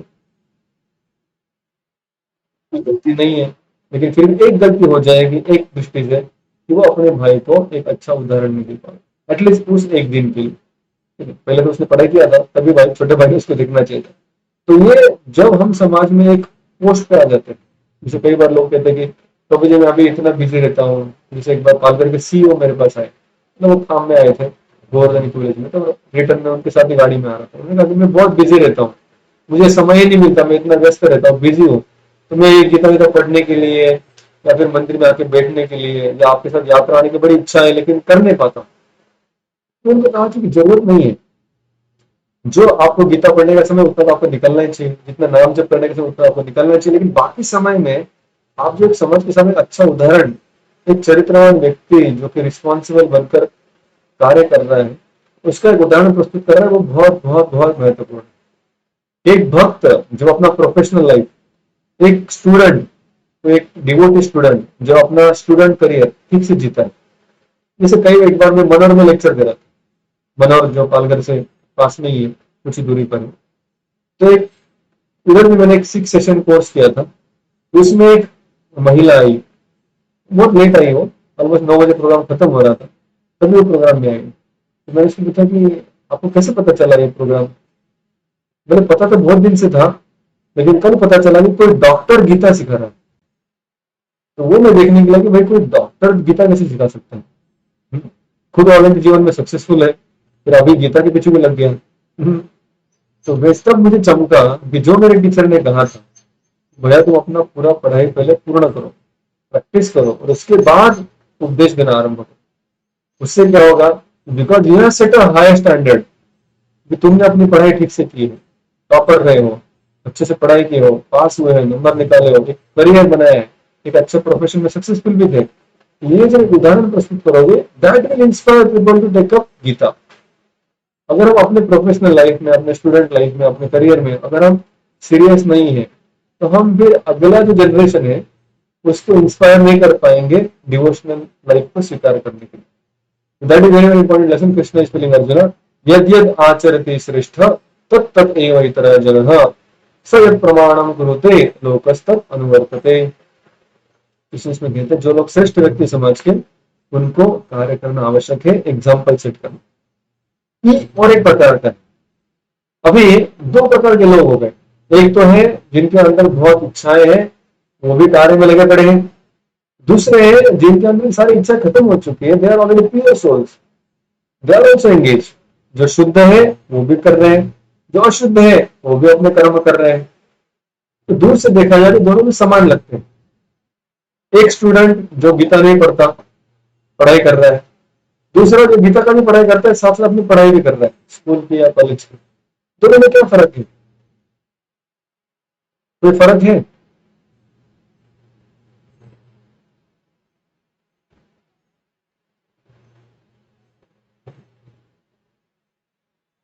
एक क्या फर्क है?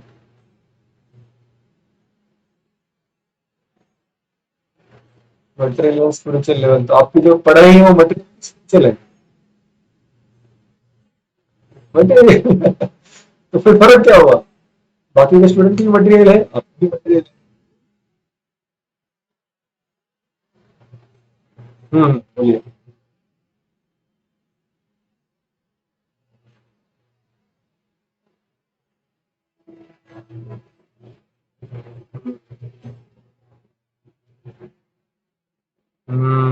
Very very nice. तो उसका अंडरस्टैंडिंग जो है वो पूरा अलग है। तो भगवान फिर उसके बारे में बताते हैं कि जो ईगो है ना, ego, that makes all difference. तो यहाँ पे मैंने लिखा है कि जो अटैच लोग हैं, जो रिजल्ट से अटैच हैं, वो लोग क्या समझते हैं, यार मेहनत मैं कर रहा हूँ, पढ़ाई मैं कर रहा हूँ, पुस्तक मैंने पढ़ा, एग्जाम मैंने लिखा, रिजल्ट मेरा आया, नंबर मैंने कमाए, डिग्री मैंने कमाया, इसलिए जब जॉब लगी तो मेरे बलबूते पे लगी, तो इसलिए जॉब से जो धन आएगा, उसका जो भी आएगा वो मैं ही खाऊंगा। भगवान को क्यों भोग चढ़ाओ? फिर वो लोग भगवान को भोग नहीं चढ़ाते, क्यों? क्योंकि वो समझते हैं कि कर्ता अहम इति मन्यते, उससे सब कुछ मैं ही कर रहा हूँ, सब कुछ मैं करने से वजह से वो रिजल्ट्स के प्रति बहुत अटैच हो जाते हैं। तो कभी अगर रिजल्ट अच्छे आए तो बस हवा में चले जाएंगे। रिजल्ट बुरे आए तो जमीन के अंदर गड़ जाएंगे, सुसाइड कर लेते हैं कभी कभी लोग। ये क्या होता है? Because they are thinking everything I am doing, सब कुछ मैं ही कर रहा हूँ, मैं ही करता धरता हूँ। लेकिन जो गीता पढ़ रहे हैं, जो भक्ति कर रहे हैं, वो समझते हैं कि बाबा I am just doing my part, मैं सिर्फ मेरा कर्तव्य कर रहा हूँ, बाकी रिजल्ट देना नहीं देना भगवान की इच्छा। तो भगवान जो भी करेंगे, उससे जो भी होगा वो अच्छा ही होगा। तो ये डिफरेंस है दोनों। तो जैसे कोई गृहस्थ व्यक्ति है, दोनों भी पैसा कमा रहे हैं। एक है जो गीता पढ़ रहा है, भक्ति कर रहा है, नाम जप कर रहा है, वो भी पैसा कमा रहा है। दूसरा है वो पैसा कमा रहा है, वही ट्रेन में जा रहे हैं दोनों लोकल ट्रेन, दोनों टिफिन लेके जाते हैं, सुबह 7 बजे की लोकल पकड़ते हैं, रात को फिर 10 बजे आते हैं, दोनों मेहनत कर रहे हैं। ऊपर से देखे दोनों समान लगेंगे, बट अंदर जो इंटेंशन है, जो विचार है, जो ईगो है, पूरा अलग है। तो कृष्ण कह रहे हैं जो एक्सेप्शनल लोग हैं, भले ही एग्जाम्पल सेट करने के लिए नॉर्मल व्यक्ति की तरह कर्म करेंगे, लेकिन वो उनकी तरह बनने ही गए। उनके अंदर बहुत बड़ा फर्क है, वो क्या है? अंदर का ईगो। ओके, फिर कृष्ण कहते हैं, अर्जुन कहता है कि नहीं नहीं, मैं तो रेडी हूं, मैं तो अपने कर्तव्य पालन करने के लिए बिल्कुल रेडी हूं।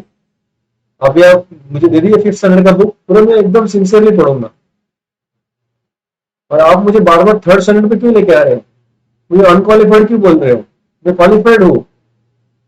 अभी आप मुझे कहेंगे कि 3rd स्टैंडर्ड का बुक पढ़ो, और फिर आप मुझे 5th स्टैंडर्ड का भी देंगे नहीं, तो कैसे मैं आपके ऊपर विश्वास रखूं? अगर ऐसे वो स्टूडेंट कहे शॉपकीपर को, शॉपकीपर बताएगा नहीं बेटा, वो भी 3rd स्टैंडर्ड का पढ़ो, धीरे धीरे धीरे जब ठीक से पढ़ाई करोगी, पास होगी, तो 2 साल में 5th स्टैंडर्ड का तुम्हें मिलेगा। हैव फेथ, विश्वास रखो मेरे ऊपर, मैं तुम्हें फंसा नहीं रहा हूं, तुम्हें जो चाहिए वो तुमको मिलेगा। लेकिन अभी फिलहाल तुमको जो तुम्हारा स्तर है वो कार्य करना ही पड़ेगा। इसलिए कृष्ण आगे जाके कहते हैं, ओ Arjun have faith in me, मैं जो तुमको कह रहा हूं उसके ऊपर विश्वास रखो, मेरे ऊपर भरोसा रखो, मैं तुम्हें फंसा नहीं रहा हूं। I am not miss directing you, जो तुम्हारा अधिकार फिलहाल कर्म करने का वो करते रहो। और फिर आगे कृष्ण कहते हैं, अनदर एफ, मतलब follow your own prescribe duty. Arjun कहता है मैं तैयार हूं, अपने कर्तव्य को पालन करने के लिए तैयार हूं। देखो, सन्यासी का कर्तव्य करने वाला हूं ना, ब्राह्मण का कर्तव्य करने वाला हूं ना। भगवान के लिए sorry sorry sorry, don't identify yourself with others. पहले अध्याय में बोल दिया मैंने, दूसरे अध्याय में, दूसरे के साथ आइडेंटिफाई मत करो, तुम्हारे कर्तव्य क्या है वो करो। तुम्हारा जो प्रिस्क्रिप्शन है वो दवाई लो। तुम्हारा प्रिस्क्रिप्शन में कौन सा ड्यूटी लिखा है, कौन से कर्तव्य लिखे हैं? ब्राह्मण को लिखा है कि वो अहिंसा करे, क्षत्रिय के लिस्ट में अहिंसा नहीं है। क्षत्रिय के लिस्ट में धर्म के लिए अगर हिंसा जरूरी है तो करनी चाहिए उसको, उसका वो धर्म बन जाता है। ब्राह्मण के लिए लिखा होगा कि वो भिक्षा मांग के जिए, लेकिन जो क्षत्रिय है उसके लिए भिक्षा मांग के जीने का कहीं पर भी रिकमेंडेशन या ड्यूटीज नहीं है। उसको अपने शौर्य के बलबूते पर जीना है, उसको अपना वैलर शो करना है, शौर्य प्रदर्शन करना है। ब्राह्मण को कहा गया होगा कि तुम सहनशील रहो, कोई कुछ भी कहेगा सहन करो। क्षत्रिय को नहीं कहा गया है, क्षत्रिय को कहा गया जब कोई चैलेंज करे उसका जवाब दो। तो हर एक का प्रिस्क्रिप्शन अलग है, अलग अलग पेशेंट डॉक्टर के पास जाते हैं, सबके पर्ची पे एक ही दवाई नहीं लिखा होता, सबका पर्ची पे अलग अलग दवाई लिखा होता है उनकी बीमारी के अनुसार। तो अर्जुन तुम्हारा जो है वो तुम पढ़ो, उस सबसे कार्य करो। तो भी सन्यासी या ब्राह्मण को इमिटेट मत करो, तुम अपने जो कर्तव्य है उसको फॉलो करो। तो हाँ, faith and with faith follow your own prescribed, अपने ही कर्तव्य को पालन करो। और फिर लास्ट में बहुत महत्वपूर्ण चीज आया है, उसमें हम 15 मिनट चर्चा करेंगे। कृष्ण को ये सारी बात सुनने के बाद, तो आपको याद है एक्रोनिम कोई बताना चाहेगा? ABCDEF, इसके बाद हम जी में जाएंगे। ए फॉर अर्जुन का क्वेश्चन क्या था? अर्जुन का क्वेश्चन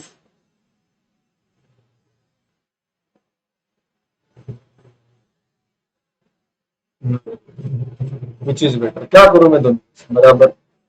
बी, बी फॉर,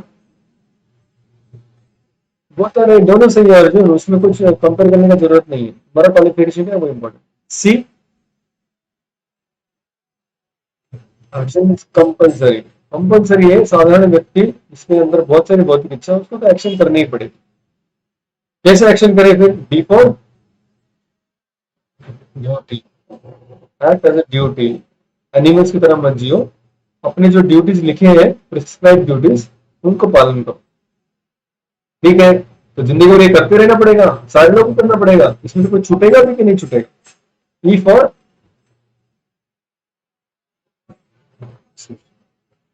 जो लोग शुद्ध हो गए हैं अपने कर्तव्य का पालन करने के पश्चात, वो व्यक्ति को कोई करने की जरूरत नहीं है। सेकंड ई, हालांकि वो एक्सेप्शन है, लेकिन फिर भी वो एग्जाम्पल सेट करे, भले उसकी पढ़ाई हो गई है लेकिन फिर भी छोटे भाई के सामने एक उदाहरण प्रस्तुत करने, एग्जाम्पल प्रस्तुत करने के लिए वो फिर भी पढ़ाई करेगा। तो क्या अभी वो नॉर्मल व्यक्ति और एक स्पिरिचुअलिस्ट, एक आध्यात्मिक व्यक्ति, गीता का स्टूडेंट, तो दोनों के कार्य समान है? नहीं, बहुत बड़ा फर्क है। क्या फर्क है? False ego. तो जो साधारण व्यक्ति है मटेरियलिस्ट, वो इगोइस्टिक रहता है, उसमें तो सब कुछ मैं ही कर रहा हूँ। लेकिन जो भक्त है वो जानता है कि करता मैं नहीं हूँ, करता भगवान है, मैं तो सिर्फ मेरा पार्ट कर रहा हूँ। Okay, and then Krishna said F for have faith in me. मैं तुमको फंसा नहीं रहा हूँ, तुम क्या करो? Follow your own prescribed duties. तो अपने कर्तव्य का पालन करो, यहाँ वहां मत देखो, क्योंकि कई बार grass is always greener on the other side. हमेशा हमें दूसरे का जीवन अच्छा चल रहा है ऐसे लगता है, लेकिन उसके पास उसका जीवन जीने का प्रयास करेंगे, पर फिर पता चलेगा अरे बाप रे, उसकी जीवन में बहुत सारे तकलीफें हैं, चैलेंजेस हैं। दूर से लगता है कि नहीं वो ऐसा जीवन जीऊंगा तो अच्छा है, लेकिन भगवान के राज्य में नहीं, तुम्हारा जीवन। Okay, then comes the very very important topic. Arjun से ओ कृष्णा, ये सब मुझे मालूम है, लेकिन फिर भी कभी कभी मेरे मन में कुछ खराब इच्छा आ जाती है।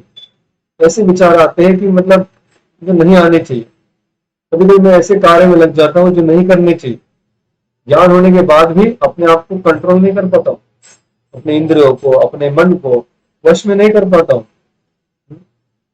तो what is that which is forcing me again and again to do something which is not my desire? मेरी इच्छा के विपरीत कौन सी ये शक्ति है जो मुझे बार बार मुझसे गलत विचार, गलत कार्य कराती है? कई बार ऐसा होता है कि हमारी इच्छा नहीं है, हम जानते हैं कि सही नहीं है, गलत है, लेकिन फिर भी हम ऐसे कार्य कर देते हैं जो गलत है। जैसे हम जानते हैं कि झूठ नहीं बोलना चाहिए, लेकिन फिर भी झूठ बोलते हैं कि नहीं? बोल देते हैं। हम जानते हैं किसी का हृदय दिखाना नहीं चाहिए, फिर भी कभी कभी जब सिचुएशन खड़ी हो जाती है तब हम क्रोधित हो जाते हैं। हम जानते हैं कि लस्ट अच्छी नहीं है, काम इच्छा अच्छी नहीं है, लेकिन फिर भी अंदर से वो धक्का मारती ही रहती है। तो अर्जुन ये सारे प्रश्न एक साथ लेकर भगवान को पूछता है, अतः केन प्रयुक्तोऽयं पापं चरति पुरुष अनिच्छन् अपि वार्ष्णेय बलात् इव नियोजित। क्यों बार बार मेरे से गलती होती है? मैं हमेशा गुफक कर देता हूँ, और फिर वो गुफक की वजह से गिल्टी हो जाता हूँ। तो G for गुफक, ji for guilty. तो कभी कभी मुझसे ऐसी गलतियां हो जाती है, जो स्टूपिड मिस्टेक, मुझे कभी कभी एग्जाम में होती है ना, स्टूपिड मिस्टेक। स्टूपिड मिस्टेक मतलब क्या? अरे उसका मैं उत्तर जानता था, मुझे मालूम था, लेकिन फिर भी मैंने गलत कर दिया। कैसे किया? स्टूपिडिटी, स्टूपिड था मैं, इसलिए गलती हो गई। अरे भगवान को पूछता है कि क्यों स्टूपिड मिस्टेक होता है? तो भगवान कहते स्टूपिड मिस्टेक क्यों होता है, कौन है उसका कारण? यहाँ पे लिखा है,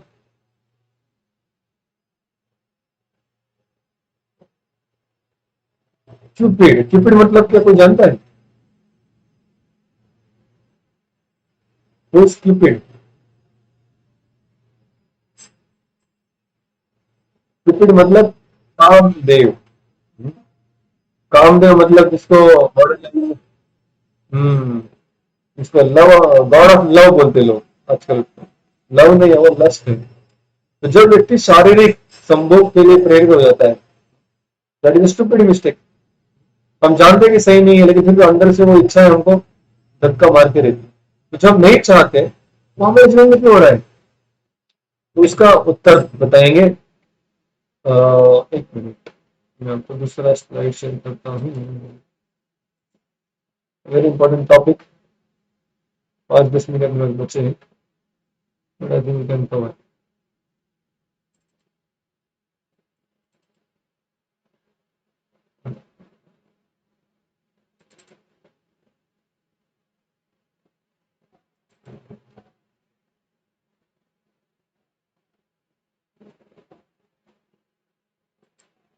ओके, वेरी इंटरेस्टिंग चार्ट, बहुत प्रैक्टिकल टॉपिक है।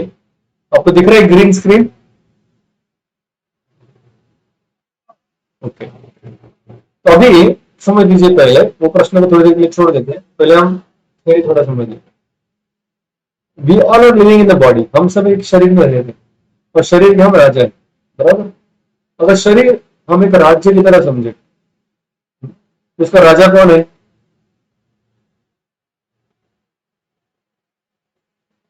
अगर ये शरीर एक राज्य है, इट्स लाइक अ किंगडम, तो इसका ओनर कौन है?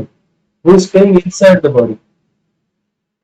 माइंड नहीं, सोल, आत्मा, बराबर। तो आत्मा उस शरीर का राजा है, ठीक है, so I am calling him king. अब एक जो किंग है ना, किंग का प्रोटेक्शन करने के लिए कई सारे लोग होते हैं। जो पहला होता है कमांडर इन चीफ, या उसका आर्मी चीफ, सेनापति, जिसके पास बड़े बड़े हथियार हैं, बड़ी शक्तिशाली है वो, और वो राजा को हमेशा बचाने का प्रयास करता है। वैसे ही इस आत्मा का पतन होने के लिए कौन बचाता है उसको हमेशा? आत्मा गलत चीजों में ना चला जाए उसको, उसको नहीं, परमात्मा नहीं, बुद्धि, जो हमारा इंटेलिजेंस है, वो अगर स्ट्रांग है, उसमें अगर शक्ति है, वो इनफली इक्विप्ड है, उसके पास ज्ञान है, नॉलेज है, एक्सपीरियंस है, तो वो बुद्धि, जिसे हमने कल देखा था, कल के चार्ट में, बुद्धि नाश के बाद आत्मा का प्रथम पतन होता है कि नहीं? विनाश काले विपरीत बुद्धि। तो बुद्धि अगर खत्म हो जाती है तो आत्मा का पतन हो जाता है, क्योंकि जब तक बुद्धि ठीक है, खास करके आध्यात्मिक बुद्धि, तब वो आत्मा को बचा करती है। लेकिन इसके ये राजा के पास और एक सिक्योरिटी गार्ड है, जो है तो थोड़ा शक्तिशाली, लेकिन उसके पास बुद्धि बिल्कुल ही नहीं है, और वो गेट के पास खड़ा है। गेट पे, गेट से कोई भी अंदर आए, कोई भी बाहर जाए, उसको ज्यादा कुछ फर्क नहीं पड़ता है, सबको सलाम करते रहते हैं। जो अच्छा लगे उसको अंदर लेता है, जो बुरा लगे उसको बाहर रखता है। तो उसके पास बुद्धि नहीं है। ये कौन है? जो आत्मा के साथ रहता है लेकिन बुद्धू है, मन। मन बड़ा पागल है, ये पागल है, इसको कुछ समझता नहीं करना क्या है, ये बस खड़ा रहता है। जैसे हमारे मंदिर में ना एक सिक्योरिटी गार्ड था, चौपाटी मंदिर में। अभी लोगों को लगा सिक्योरिटी गार्ड है मतलब वो चोरी वोरी कुछ होगी नहीं, लेकिन एक बार मंदिर में चोर घुसे और क्या चोरी करने लगे, जो प्रभुपाद स्वामी का जो मूर्ति है, हम्म, उसको चोरी करने के लिए आए वो। और दो चोरों ने मिलकर उनको दोनों साइड से उठा लिया, और उठा के वो लोग गेट से बाहर निकलने वाले थे, तो सिक्योरिटी गार्ड ने देख लिया।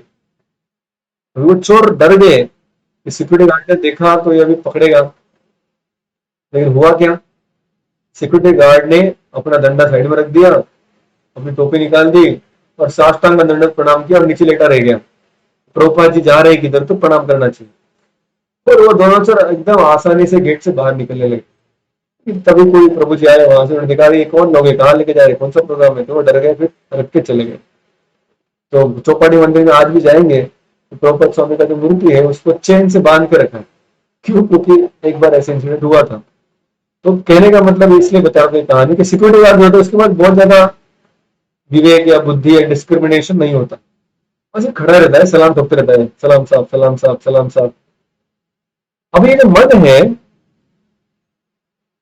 उसके बाजू में होता है एक गेट। ये जो सिटी है हमारे शरीर का, उसमें 9 प्रकार के गेट हैं, जहां से अलग अलग प्रकार के शत्रु आके आक्रमण कर सकते हैं।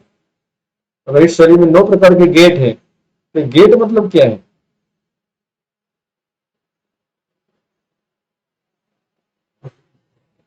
ओपनिंग्स है, जैसे हमारा मुंह है, मुख, जीवा है, नासिका है, आंखें हैं, कान है, दर ऑल सेंसेस, हमारी इंद्रिय है, जहां से अलग अलग प्रकार के टेम्पटेशन अंदर आते हैं, जहां से अलग अलग प्रकार के इनपुट्स अंदर आते हैं, जहां से अलग अलग प्रकार के अच्छे बुरे सब विचार अंदर घुसते हैं। ये संस्कार जहां से अंदर घुसते हैं वो क्या है? गेट, उसको सेंसेस कहा जाता है। अभी आ गया शत्रु, ये शत्रु कौन है? Baby lust.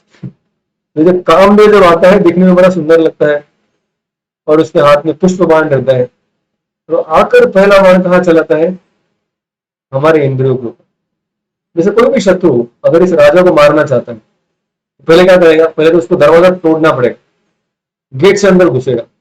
उसके बाद क्या करना होगा? सिक्योरिटी गार्ड को मारना पड़ेगा, वो ज्यादा कोई मुश्किल है नहीं। उसके बाद आर्मी चीफ जो है उसके साथ लड़ाई करनी पड़ेगी। एक बार आर्मी चीफ को मार दिया तो फिर किंग क्या हो जाएगा? चेकमेट हो जाएगा। उसी तरह अर्जुन जब पूछता है भगवान को कि मेरे मन में ऐसे विचार क्यों आते हैं अलग अलग प्रकार, भगवान कहते हैं ये जो लस्ट है ना, मिस्टर लस्ट, मिस्टर क्यूपिड, ये सबको स्टूपिड बनाता है। और ये पहले हमारे सेंसेस से एंट्री करता है। कुछ हम देखते हैं, कुछ हम सुनते हैं, कुछ चित्र हम देखते हैं, कुछ वीडियोस देखते हैं, तो ये सबसे क्या होता है? Lusty thoughts. इसे लस्ट ही नहीं, लस्ट, एंगर, ग्रीड, प्राइड, जो भी बुरे विचार हैं, ये सारे बुरे विचार हमारे इंद्रियों से पहले प्रवेश करते हैं। अगर हम गेट खुले रखें तो अंदर आ जाएगा, अंदर आके फिर सीधा सिक्योरिटी गार्ड को मार। अभी गेट और सिक्योरिटी गार्ड में बहुत ज्यादा फर्क नहीं है। सिक्योरिटी गार्ड के पास कुछ ज्यादा हथियार होते हैं, वो तुरंत सरेंडर हो जाता है। वैसे जब तक हमारे सेंसेस हम कंट्रोल नहीं करते, माइंड कंट्रोल हो ही नहीं सकता। माइंड तो सेंसेस के पीछे भागता रहता है। फिर जाके अगर माइंड भी ऑलरेडी ओवरकम हो गया, फिर अगला अटैक करता है ये सीधा आर्मी चीफ के ऊपर, जो कि है हमारा बुद्धि। अभी इंद्रियों को अटैक करने का मतलब क्या? इंद्रियों को अच्छा लगने लगा वो एक्सपीरियंस। मान लीजिए किसी को नशा करने की आदत, वो भी एक बुरी आदत है फॉर एग्जाम्पल। सबसे पहले क्या करेगा? वो दोस्तों के कहने पर कभी ना कभी कोई सिगरेट पी लेगा, या फिर कोई ड्रग्स ले लेगा, या फिर नशा पान कर लेगा, दारू पी लेगा, ड्रिंकिंग करेगा। तो पहले तो उसकी इंद्रियों उसको अलाउ करेंगे। एक बार इन्होंने ले लिया तो उसका मन कहेगा अच्छा लगता है यार, मजा आ गया मुझे तो। लेकिन दूसरे दिन जब वो उठेगा तो कहेगा नहीं यार मैंने क्या कर दिया, ऐसे नहीं करना चाहिए था।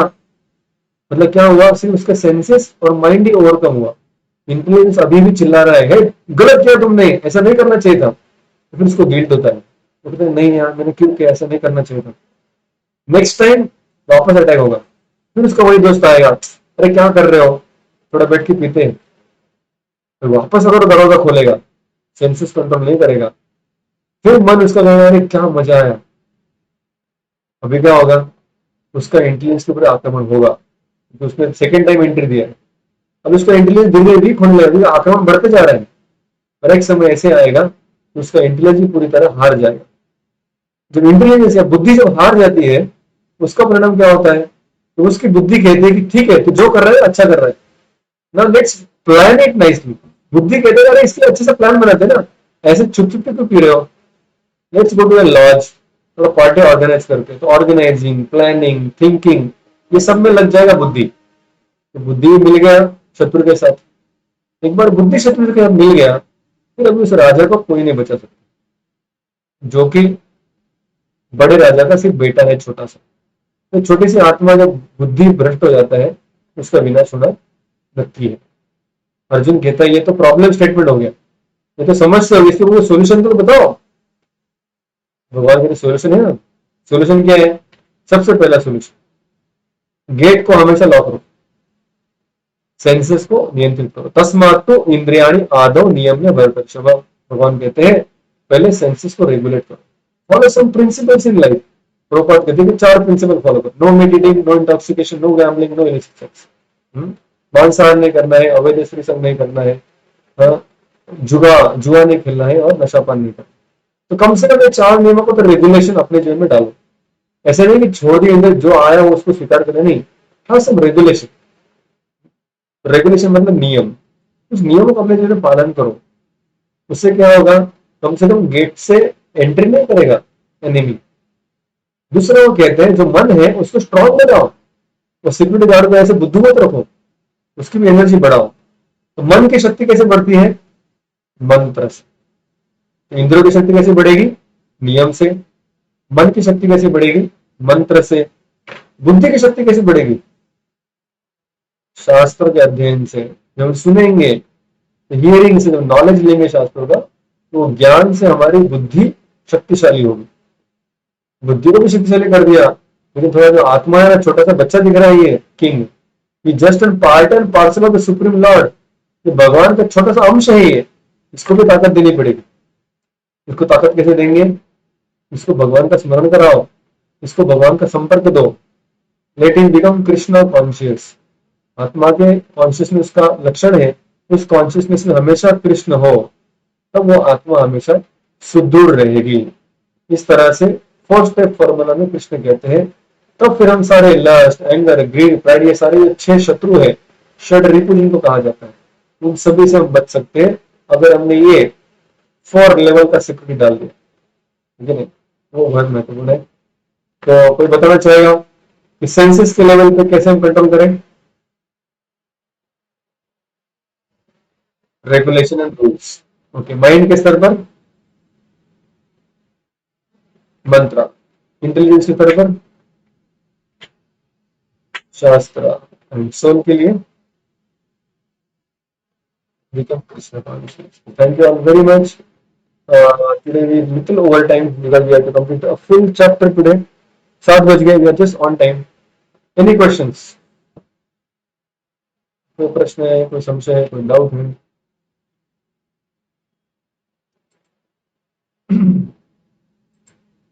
ये स्पीड कैसा रहा आपको? बहुत ज्यादा था, कम था, सही था, समझ में आ रहा था? I need some feedback because अभी यहाँ से आगे हम थोड़ा इस तरह से एक एक चैप्टर कर भी जाएंगे।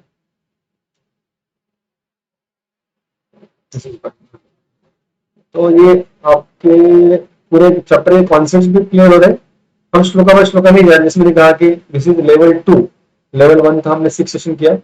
लेवल 2 है जहां पर अभी हम चैप्टर बाय चैप्टर जा रहे हैं। लेवल 3 यानी भक्ति शास्त्र, जब हम हर श्लोक को पढ़ेंगे, एग्जाम देंगे हर चैप्टर के अलग अलग, तो ताकि थर्ड लेवल है, उसमें हम बाद में जाएंगे। अभी अगर उसमें जाएंगे तो फिर कंफ्यूजन बढ़ेगा। So we are going on little superficial platform, but still it is covering all the concepts, just that we are not covering Sanskrit verses. Sanskrit श्लोक में हम देख रहे हैं लेकिन सारे तात्पर्य। ओके, सो सारे लोग आज मौजूद हैं, ये टोटल है 20 people attending. Thank you very much. On the Sundays where special people like to rest, Sunday को लोग आराम करना चाहते हैं, तो इस दिन में आप लोग आए। कई सारे लोग दोपहर को भी मंदिर में आए थे, मैंने देखा, और वापस ये क्लास में भी आ गए। डबल क्लास हो गया आप लोग का आज। Thank you for your enthusiasm. और किसी का कुछ फीडबैक है, तो कुछ बोलना चाहता है, एनी सजेशन?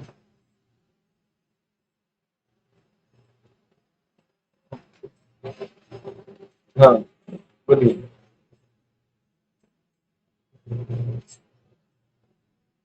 पूछिए।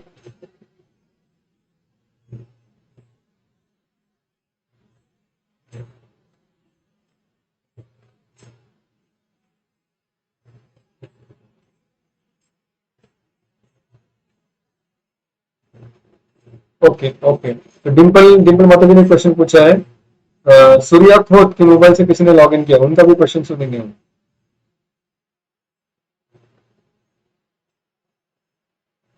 सूर्या खोत, हाँ, 2 क्वेश्चन सामने चल रहे थे। ओके, पहले मैं, हाँ हाँ, डिम्पल आपका क्वेश्चन सुनाई दिया मुझे, लेकिन सूर्या का क्वेश्चन नहीं सुनाई दिया। या फिर सूर्या के मोबाइल से कौन है वहां पर? श्रेया, ये कौन है वहां पर? हाँ, बताइए। यस,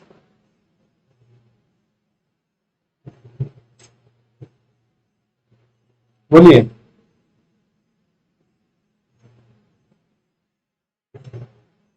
हम्म, हाँ मुझे सुनाई दे रहा है, बोलिए।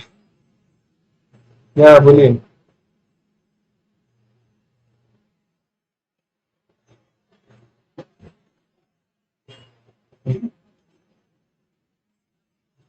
हम्म, वेरी गुड। तो वेरी इंपॉर्टेंट क्वेश्चंस, बहुत क्वेश्चन आर इंपॉर्टेंट। एक ही क्वेश्चन लेंगे हम। पहला डिम्पल का क्वेश्चन था, कि-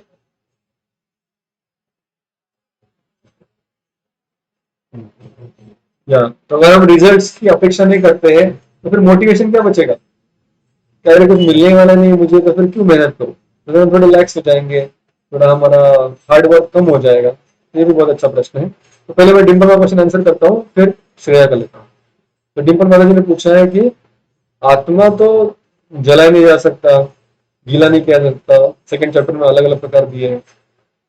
फिर जब वो नरक में जाता है या स्वर्ग में जाता है तो उसको फिर कभी हम सुनते हैं कि तेल, गर्म तेल में उसको डुबाया जाता है, उसको तकलीफ दिया जाता है। तो उससे उसको क्या तकलीफ होने वाली है? ये ऐसे दंड देके उसको क्या मिलने वाला है? How this punishment actually work, ये प्रश्न है ना। तो इसका उत्तर इस तरह से है कि जब व्यक्ति का मृत्यु होता है तो उसकी जो आत्मा है, जब यमराज जी या उनके जो दूत है वो जब उसको लेके जाते हैं, जिसमें मैंने कहा कि जब मृत्यु होता है तो हमारा जो ग्रॉस बॉडी है, स्थूल शरीर, जो अर्थ वाटर फायर एथर से बना है, एक्सटर्नल बॉडी, वो यहाँ पर रह जाता है। But soul goes along with subtle body, जो मन बुद्धि अहंकार है उसके साथ वो सोल जाता है। उसके अलावा जब ये सोल को कोई पनिशमेंट दिया जाता है तो उसको एक क्या कहते हैं उसको, एक और एक देह प्रदान किया जाता है जिससे कि वो सारा पनिशमेंट स्वीकार करता है। खास करके सटल बॉडी जैसा ही है वो, इसमें उसको सारा दर्द होता है लेकिन वो मरता नहीं। He can take unlimited punishment, unlimited pain, by which he can again reform himself. वो सारा पनिशमेंट लेकर उसको समझता है, उसको दर्द भी होता है कि उस तरह का उसको शरीर दिया जाता है, और फिर वो सहन करने के बाद वो रिफॉर्मेशन के लिए आगे बढ़ता है। ठीक है सिंपल जी। ओके, तो श्रेया का क्वेश्चन भी अच्छा है। श्रेया ने क्वेश्चन पूछा है, if you are not having results के प्रति अगर हमको ये आस्था रखे नहीं, एक्सपेक्टेशन रखे नहीं, तो इसमें मोटिवेशन कहाँ से आएगा? तो हमारा हार्डवर्क थोड़ा कम हो जाएगा, बराबर है। जैसे मैंने कहा कि मोटिवेशन के 3 स्तर है। पहला तो है एक्सपेक्टिंग रिजल्ट्स, दूसरा है नॉट एक्सपेक्टिंग रिजल्ट्स, और थर्ड है आउट ऑफ लव। जैसे मैंने पिछले लेक्चर में उदाहरण दिया था, स्कूल में जाना। 3 बच्चों को पूछेंगे स्कूल में क्यों जा रहे थे, एक कह सकता है कि भाई मैं जाता हूँ क्योंकि जाता हूँ तो टॉफी मिलता है, नहीं जाता हूँ तो मार पड़ती है, इसलिए जाता हूँ। तो इज गोइंग फॉर रिजल्ट। कब तक हो जाएगा? जब तक टॉफी मिल रहा है तब तक जाएगा। लेकिन माता पिता कब तक टॉफी देते हैं स्कूल जाने के लिए? 1 दिन, 2 दिन, 3 दिन, 1 साल, अगले साल मिलता है नहीं मिलता है? तो जैसे उसका रिजल्ट बंद हो जाएगा, वो स्कूल में जाने के लिए इंस्पिरेशन खत्म हो जाएगा, अगर सिर्फ वही उसका कारण है। सेकंड है लिटिल बेटर, कि रिजल्ट्स के लिए नहीं जा रहे, टॉफी के लिए या प्रेज के लिए नहीं जा रहे, तो ऐसे व्यक्ति अच्छे स्तर पर है। लेकिन जैसे आपने सही कहा कि ऐसे व्यक्तियों में मोटिवेशन ही नहीं बचता। उसके लिए मोटिवेशन बहुत सटल है। सटल मोटिवेशन क्या है? इससे मेरा कभी ना कभी फायदा होगा, ये विश्वास, ये फेथ, ये उसका मोटिवेशन। बट कृष्ण आगे जाके कहेंगे ये मोटिवेशन क्योंकि बहुत सटल है, कभी कभी समझ में नहीं आता है, और वो मोटिवेशन ज्यादा काम ही नहीं करता है। इसलिए कृष्ण गीता में रिकमेंड करते हैं कि we should go for a third motivation. Third क्या है? Out of love. जो हम पढ़ाई कर रहे हैं, हम पढ़ाई के लिए पढ़ाई नहीं कर रहे या रिजल्ट्स के लिए पढ़ाई नहीं कर रहे। If you really love our subjects, if you love what you want to do, जैसे मान लीजिए किसी को डॉक्टर बनना है, क्यों बनना है भाई तुम्हें डॉक्टर? तो पहला कारण हो सकता है पैसा कमाने के लिए। दूसरा हो सकता है कि नहीं बस पिताजी भी डॉक्टर है इसलिए मैं भी डॉक्टर बनना चाहता हूँ, मुझे उसमें कुछ नहीं चाहिए। लेकिन तीसरा कारण हो सकता है, आई लव सर्विंग पीपल, लोगों की सेवा करने में मुझे बहुत आनंद आता है। और तीसरा कारण है, that is the best motivation. हमें चाहिए कि हम रिजल्ट्स के लिए काम ना करें, लेकिन प्रेम के लिए काम करें। वेन वी बिकम डिवोटीज, जब हम कृष्ण के भक्त बन जाते हैं तो हम कृष्ण को नाम को हमेशा ऊंचा रखना चाहते हैं। जैसे हम किसी परिवार के सदस्य हैं तो हमारे परिवार का नाम रोशन करना चाहते हैं कि अरे ये इस परिवार की है, ये इस परिवार का है, तो उस परिवार का नाम रोशन करना चाहते हैं। क्यों? Out of love for our parents, out of love for our family. उसी तरह जब हम गीता पढ़ने लगते हैं, जब लोग देख रहे हैं यार तुम गीता पढ़ रही हो या फिर तुम आध्यात्मिक चीजों में लगी हो, तो क्लासेस अटेंड कर रहे हो, जप कर रहे हो, कीर्तन कर रहे हो, भाग ले रहे हो, people expect that you should also have some cutting edge in material life also। फिर कृष्ण का नाम अगर खराब होने वाला है हमारे मटेरियल फेल्यूर की वजह से, तो फिर हमारे अंदर वो मोटिवेशन आएगा कि नहीं, Krishna has to be pleased, I should do my duties nicely. और कृष्ण कहते भी है, जैसे हमने हमें देखा, भले तुम शुद्ध भी हो गए हो लेकिन तुम्हारे कर्तव्य करते रहो उदाहरण स्थापन करने। मैंने भी किया है, कृष्ण ने कहा। तो कृष्ण की प्रसन्नता के लिए, और the pleasure of Krishna, that is the highest motivation out of love. इसे मैं उदाहरण देना चाहूंगा।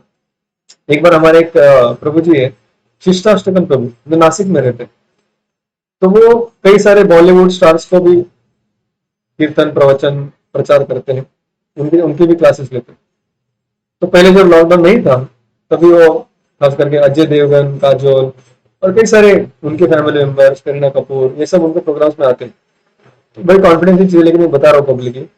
तो एक बार वो ऐसे एक प्रोग्राम में गए जहाँ पे कई सारे स्टार थे, और जैसे ही प्रसाद काउंटर पे आए, अभी जो स्टार लोग हैं, बॉलीवुड के लोग हैं, वो थोड़ी बिना कांदा लहसुन में खाते हैं, वो नहीं खाते। लेकिन प्रभु जी एक ब्रह्मचारी थे, मंदिर में रहने वाले थे, आश्रम में बड़े।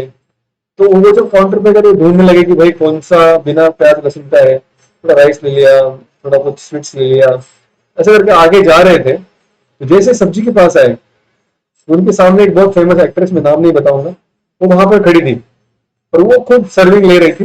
प्रभु जी उनके पीछे खड़े थे, तो लेने ही वाले थे। उन्होंने कहा कि नहीं नहीं, ये मैं नहीं ले सकता। फिर उन्होंने देख लिया कि इसमें ऐसी चीजें हो सकती है जो मुझे चलती नहीं।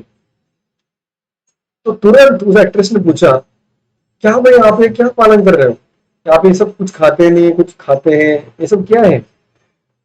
अभी वो उनको पूरा गीता में बता सकते हैं कि भाई सात्विक आहार क्या होता है, राजसिक आहार क्या होता है, इतना सब कुछ नहीं बताते। उन्होंने उनको क्या कहा, this is a love affair. उन्होंने कहा कि मैं किसी व्यक्ति से प्रेम करता हूं, और उस व्यक्ति को मैं ये खाता हूं तो अच्छा नहीं लगता, just to keep my love with that person, I am omitting result. मैं जिस व्यक्ति से प्रेम करता हूँ, वो व्यक्ति नहीं चाहता कि मैं ये सब खाऊं, इसलिए मैं नहीं खा रहा हूँ। जैसे मैंने प्रेम का कारण दिया, वो एक्ट्रेस तुरंत समझ गए, oh it's love affair, it's okay. तो वैसे ही भगवान कृष्ण कह रहे हैं कि आप अपने पढ़ाई कर रहे हो, जॉब कर रहे हो, प्रोफेशनल लाइफ में हो, जो भी कार्य करो मेरी प्रसन्नता के लिए करो, अच्छे से करो। जैसे कि मैं खुश हूं, मैं खुश कैसे होऊंगा? Then you will pass on credit to Krishna. It's all Krishna mercy, Krishna की कृपा है इसलिए हुआ। तो इस तरह वो थर्ड टाइप ऑफ मोटिवेशन है। We should try to shift, not just without results, but working for Krishna, working for Krishna's pleasure, working for pleasure of parents, working for helping people. तो जो लव है इज द हाईएस्ट मोटिवेशन। ठीक है श्रेया जी?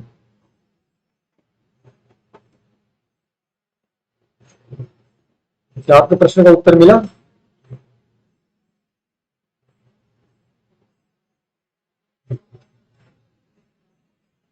Okay okay, thank you.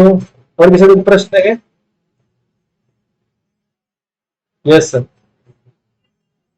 Please.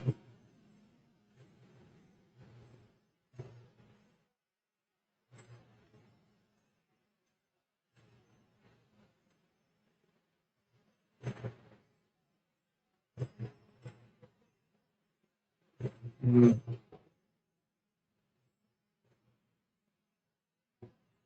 Hmm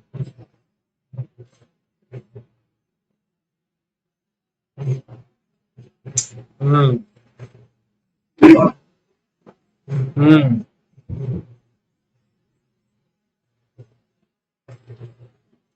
hmm Yeah, very nice observation. And I'm about to take this topic. अगले हम एक दो सत्र के बाद हम लेंगे, जब हम सिक्स चैप्टर में जब आएंगे हम। क्योंकि ये जो सिस्टम, जैसे हमने, अगर वो चार्ट में हम देखेंगे, उसमें हमने ना वर्णाश्रम धर्म करके नाम दिया। तो वर्णाश्रम धर्म ना, जैसे चार युग होते हैं। कोई जानता है चार युगों के नाम? सत्ययुग, कलयुग। तो कलयुग आखिरी वाला है, पहले सत्ययुग का। तो सत्ययुग में जो लोग थे, उनके अंदर भी चार डिवीजन नहीं था, ब्राह्मण, क्षत्रिय, वैश्य, शूद्र, ऐसा डिवीजन नहीं था। क्यों? क्योंकि वो सारे तक भगवान की भक्ति कर रहे थे, उनको ये सब जरूरी नहीं था। They are directly acting on the third level of motivation, working for Krishna pleasure. बस जो भी जरूरी है हम करेंगे। अगर कृष्ण कहते हैं सब्जी बेचो, हम सब्जी बेचेंगे। कृष्ण कहते हैं गीता पढ़ो, हम गीता पढ़ेंगे। कृष्ण कहते हैं कि तुम बिजनेस करो, हम बिजनेस करेंगे। जो कृष्ण की इच्छा है, विष्णु की इच्छा है, वैसे हम करेंगे। तो उनको असाइन करने की जरूरत नहीं पड़ी, because motivation on higher side. जब नेक्स्ट युग आया, खास करके त्रेता युग और द्वापर युग, तभी कॉन्शियसनेस लोगों का थोड़ा और डाउन हो गया। They could not dedicate all their activities to Krishna और विष्णु। तब भगवान को ये 4 कैटेगरी बनाना पड़ा और कहना पड़ा कि ठीक है भाई, if you can directly work from me, at least indirectly follow my injunctions. तो भगवान ने जो शास्त्र दिए वो भगवान की अप्रत्यक्ष वाणी है, तो उसको पालन करने से उनको कम से कम इनडायरेक्टली कृष्ण की बात सुनने का फल मिलता है। लेकिन जब हम कलयुग में आते हैं तो कलयुग में वापस, जैसे आपने कहा, जैसे शास्त्र में कहते हैं, कलयुग में कोई भी व्यक्ति ब्राह्मण नहीं है, कलो क्षुद्र संभव ऐसे कहा जाता है। कलयुग में जितने लोग जन्म लिए हैं, आप, मैं, हम सब लोग, हमसे एक कैटेगरी में आते हैं, क्षुद्र। मैं कहूंगा अगर हमको क्षुद्र भी कोई कहता है तो वो हमारे लिए बहुत बड़ा सम्मान है, क्योंकि जो द्वापर युवा कहता है क्षुद्र व्यक्ति था, वो बहुत लॉयल रहता था अपने मालिक के प्रति, वो सत्य वचनी रहता था, उसका भी अपना एक कैरेक्टर रहता था, वो कभी झूठ नहीं बोलता था। तो आज हम देखेंगे तो ऐसे चरित्र मिलना बड़ा मुश्किल है। अगर शास्त्र के हम सब लोग शुद्र है, वो हमारे लिए बहुत बड़ा सम्मान है। प्रश्न ये आता है, if all the duties are completely jumbled, how can we apply this section of Gita in our life? इसलिए अगर आप इस जो गीता है प्रभुपाद ने लिखी हुई, Bhagavad Gita as it is, जो हमने चर्चा की वो सिर्फ श्लोकों का जो थीम है उसके बारे में चर्चा की। प्रभुपाद के तात्पर्य अगर इस श्लोक के ऊपर आप पढ़ेंगे, प्रभुपाद जी कहते हैं कि ये सब छोड़ो भाई, ये कर्तव्य भर्तव्य आपसे होने वाला नहीं है। कौन अभी वेद खोल के दिखेगा कि मैं क्षत्रिय हूं तो मेरा कौन सा ड्यूटी है? उसमें हजारों ड्यूटीज है और वो आज के तारीख में, आज के कॉन्टेक्स्ट में आप अप्लाई कर ही नहीं पाएंगे। तो प्रभुपाद कहते हैं, better you jump directly to the third motivation, that is acting for the pleasure of the lord with सत्य को पीपल आर डूइंग। वो हम आज के तारीख में भी कर सकते हैं, उसमें कोई कंपार्टमेंटलाइजेशन नहीं है। Your observation perfectly right, and that is the observation of Srila Prabhupada also. So very very authentic and very very perfect intelligent observation. What we are discussing right now is discussion which happened in Dwapar Yuga. So that time this discussion was relevant. Right now in Kali Yuga, this chapter 3, 4, 5 which recommends Varnashrama duties, practically speaking not possible. But just for the sake of covering the syllabus we are covering, but our real things will start from chapter 7. What we can actually apply and find in our life. ठीक है? Okay, Bharat ji, thank you so much for that. Anybody else? और कुछ प्रश्न है? Yes, विकास जी.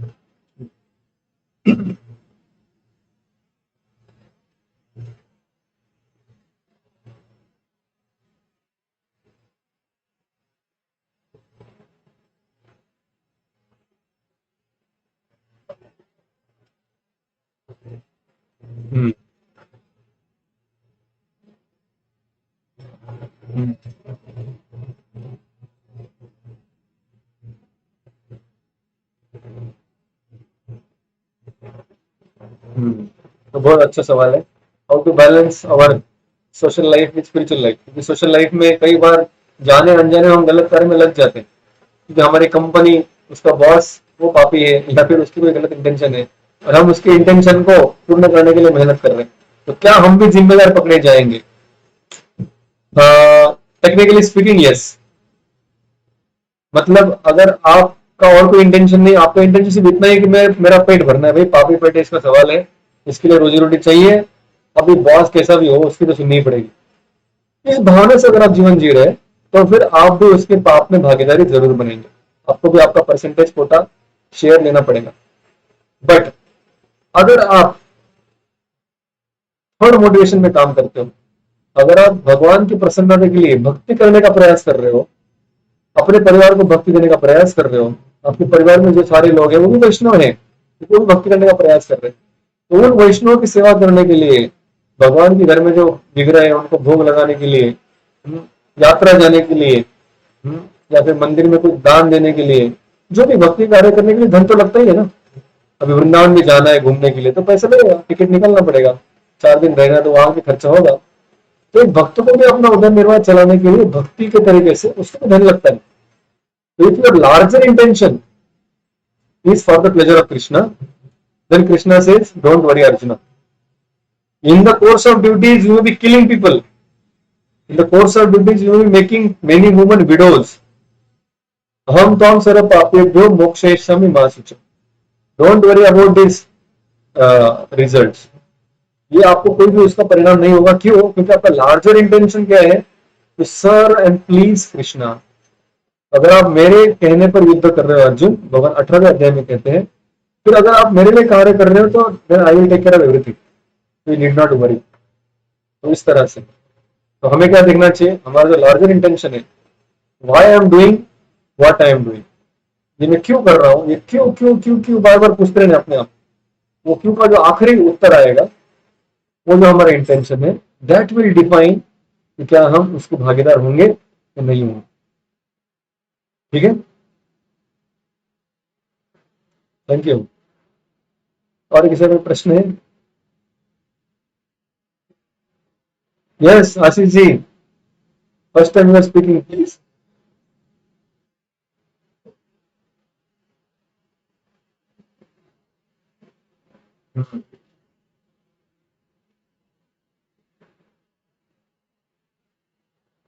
तो ये अचानक ये लोक संख्या एक्सप्लोजन कैसे हो गया? हम्म, अ, तो कई बार लोगों को ऐसा प्रश्न रहता है, इसका मैं जो आपने नहीं कही बात वो भी मैं बताना चाहूंगा यहाँ. अगर जितने आत्मा है उतने तो कांस्टेंट है. तो अचानक हाँ, आत्मा कैनॉट बी डिस्ट्रॉयड, आत्मा कैनॉट बी क्रिएटेड, तो फिर लोक संख्या कैसे बढ़ रही? अगर मैं कहूंगा कि अब इसमें दो तीन चीजें हैं, एक ही चीज बताऊंगा मैं. पहला तो हम जब जीव की संख्या गिनते हैं, अभी लोक संख्या और जीव संख्या में फर्क है. लोक संख्या मतलब इसमें आदमी गिनते हैं. जब आप जीव संख्या गिनेंगे तो फिर इसमें आदमी नहीं गिनना पड़ेगा, कुत्ता बिल्ली बाकी सारे जानवर पशु बैक्टीरिया वगैरह सब कुछ गिनने पड़ेंगे. तो सबके अंदर जीव है, सबके अंदर आत्मा है. तो all together that is calculation that remains constant. अब भी क्या हो रहा है? मनुष्य को चांस दिया जाता है कि वो स्पिरिचुअल प्रोसेस लेकर अपने आप को परफेक्ट करे और आगे बढ़े, नेक्स्ट स्पेसिस में जाए और वहां से अपने आप को उद्धार करे भगवत धाम में. तो जो नीचे के स्पेसिस है वो तो मैंने कहा कि उनको कर्म लागू नहीं है, वो तो इंस्टिंक्ट से जीते हैं. So they just pass on from one species to another species naturally, just like a conveyor belt होता है कंपनी में, उसमें एक चीज दूसरे बेल्ट पे जाती रहती है अपने आप. उसी तरह ये आत्मा जीव एक स्पेसिस से दूसरे स्पेसिस अपने आप जाते रहता है till the time he reaches human. जब वो आदमी या मनुष्य योनि में आता है, ह्यूमन बींग्स का शरीर लेता है, now he had a choice to exit or to again remain in the cycle. अब ऐसा हम कह सकते हैं कि अभी सिर्फ आदमी की लोक संख्या बढ़ रही है, ऐसा अगर हम कहें तो फिर हमें देखना चाहिए कि बाकी के स्पेसिस की संख्या कम हो रही है कि नहीं. वो भी दिखाई दे रहा है, वो भी कम हो रही है. अभी इसका मैं और एक एंगल बताना चाहूंगा कि कभी हमको लगता है कि अभी लोक संख्या बहुत ज्यादा है, लेकिन अगर आप महाभारत और रामायण पढ़ेंगे, रामायण में अगर बंदरों की गिनती देखेंगे कि रामचंद्र की सेना में कितने बंदर थे, sometime we will go to that calculation, तो वो पूरे जगत के ह्यूमन पॉपुलेशन से कहीं ज्यादा निकलती है. महाभारत में कितने लोग मारे गए उसका हम कैलकुलेशन देखेंगे तो शायद ही दिल्ली के उस हस्तिनापुर या कुरुक्षेत्र की भूमि पर इतने लोग आ पाएंगे ऐसे हमें लगेगा. सो मेनी पीपल किल. तो पॉपुलेशन एक्सप्लोजन हुआ है, आई डोंट बिलीव इट. क्योंकि अभी भी पॉपुलेशन एक्सप्लोजन नहीं हुआ है, पॉपुलेशन एक ही जगह पे आके रहने का प्रयास कर रहा है. भूमि अभी बहुत सारी जो खाली है, लेकिन हम एक ही जगह पे आकर एक ही प्रोफेशन में कंपटीशन लगे हैं, इसलिए हम we are feeling that competition in compaction. But resources are sufficient and the earth can fulfil everybody's need but not one person's greed. अब हम इतने लोभी हो गए. पहले के लोग सिंपल लिविंग थे, हाई थिंकिंग थे, used to live a simple life, whatever they need that much only they accept from the nature. But today that is not the case. आज लोगों को अगर जीवन जीने के लिए साल भर का 5 लाख रुपए लगता है तो उसके तो शेयर मार्केट में 80-90 लाख होते हैं. So he is working extra, accommodating extra things, और उसकी वजह से फिर जो बची हुई जनता है उसको मिलता नहीं. And we blame that it's लोक संख्या, it's a population explosion. Right now we only 1 or 2 kids. You see Kauravas 100 kids, Pandavas 5 kids. So I don't think it's a population explosion. It's just apparently it looks like that. But if you go ages behind, there are much more people living on the earth planet Bharatvarsha and they are living happily. Just because our mentality and attitudes have changed, that is causing us competition and complex. That is my opinion, my viewpoint. Okay. Okay thank you और किसी को प्रश्न है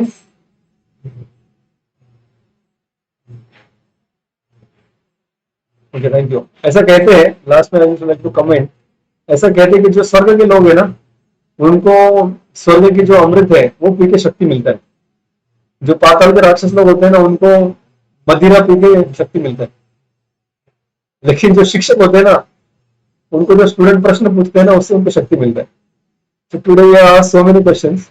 Thank you so much. I am feeling energized and nourished. This is my third class today. And fourth class is awaiting. But because you asked so many nice relevant questions, I am feeling again energized. Thank you so much. So hoping for your association again next week. अगले हफ्ते हम मिलेंगे Saturday 7 o'clock. Thank you very much. हरे कृष्णा श्री प्रभुपाद की जय भगवद गीता की जय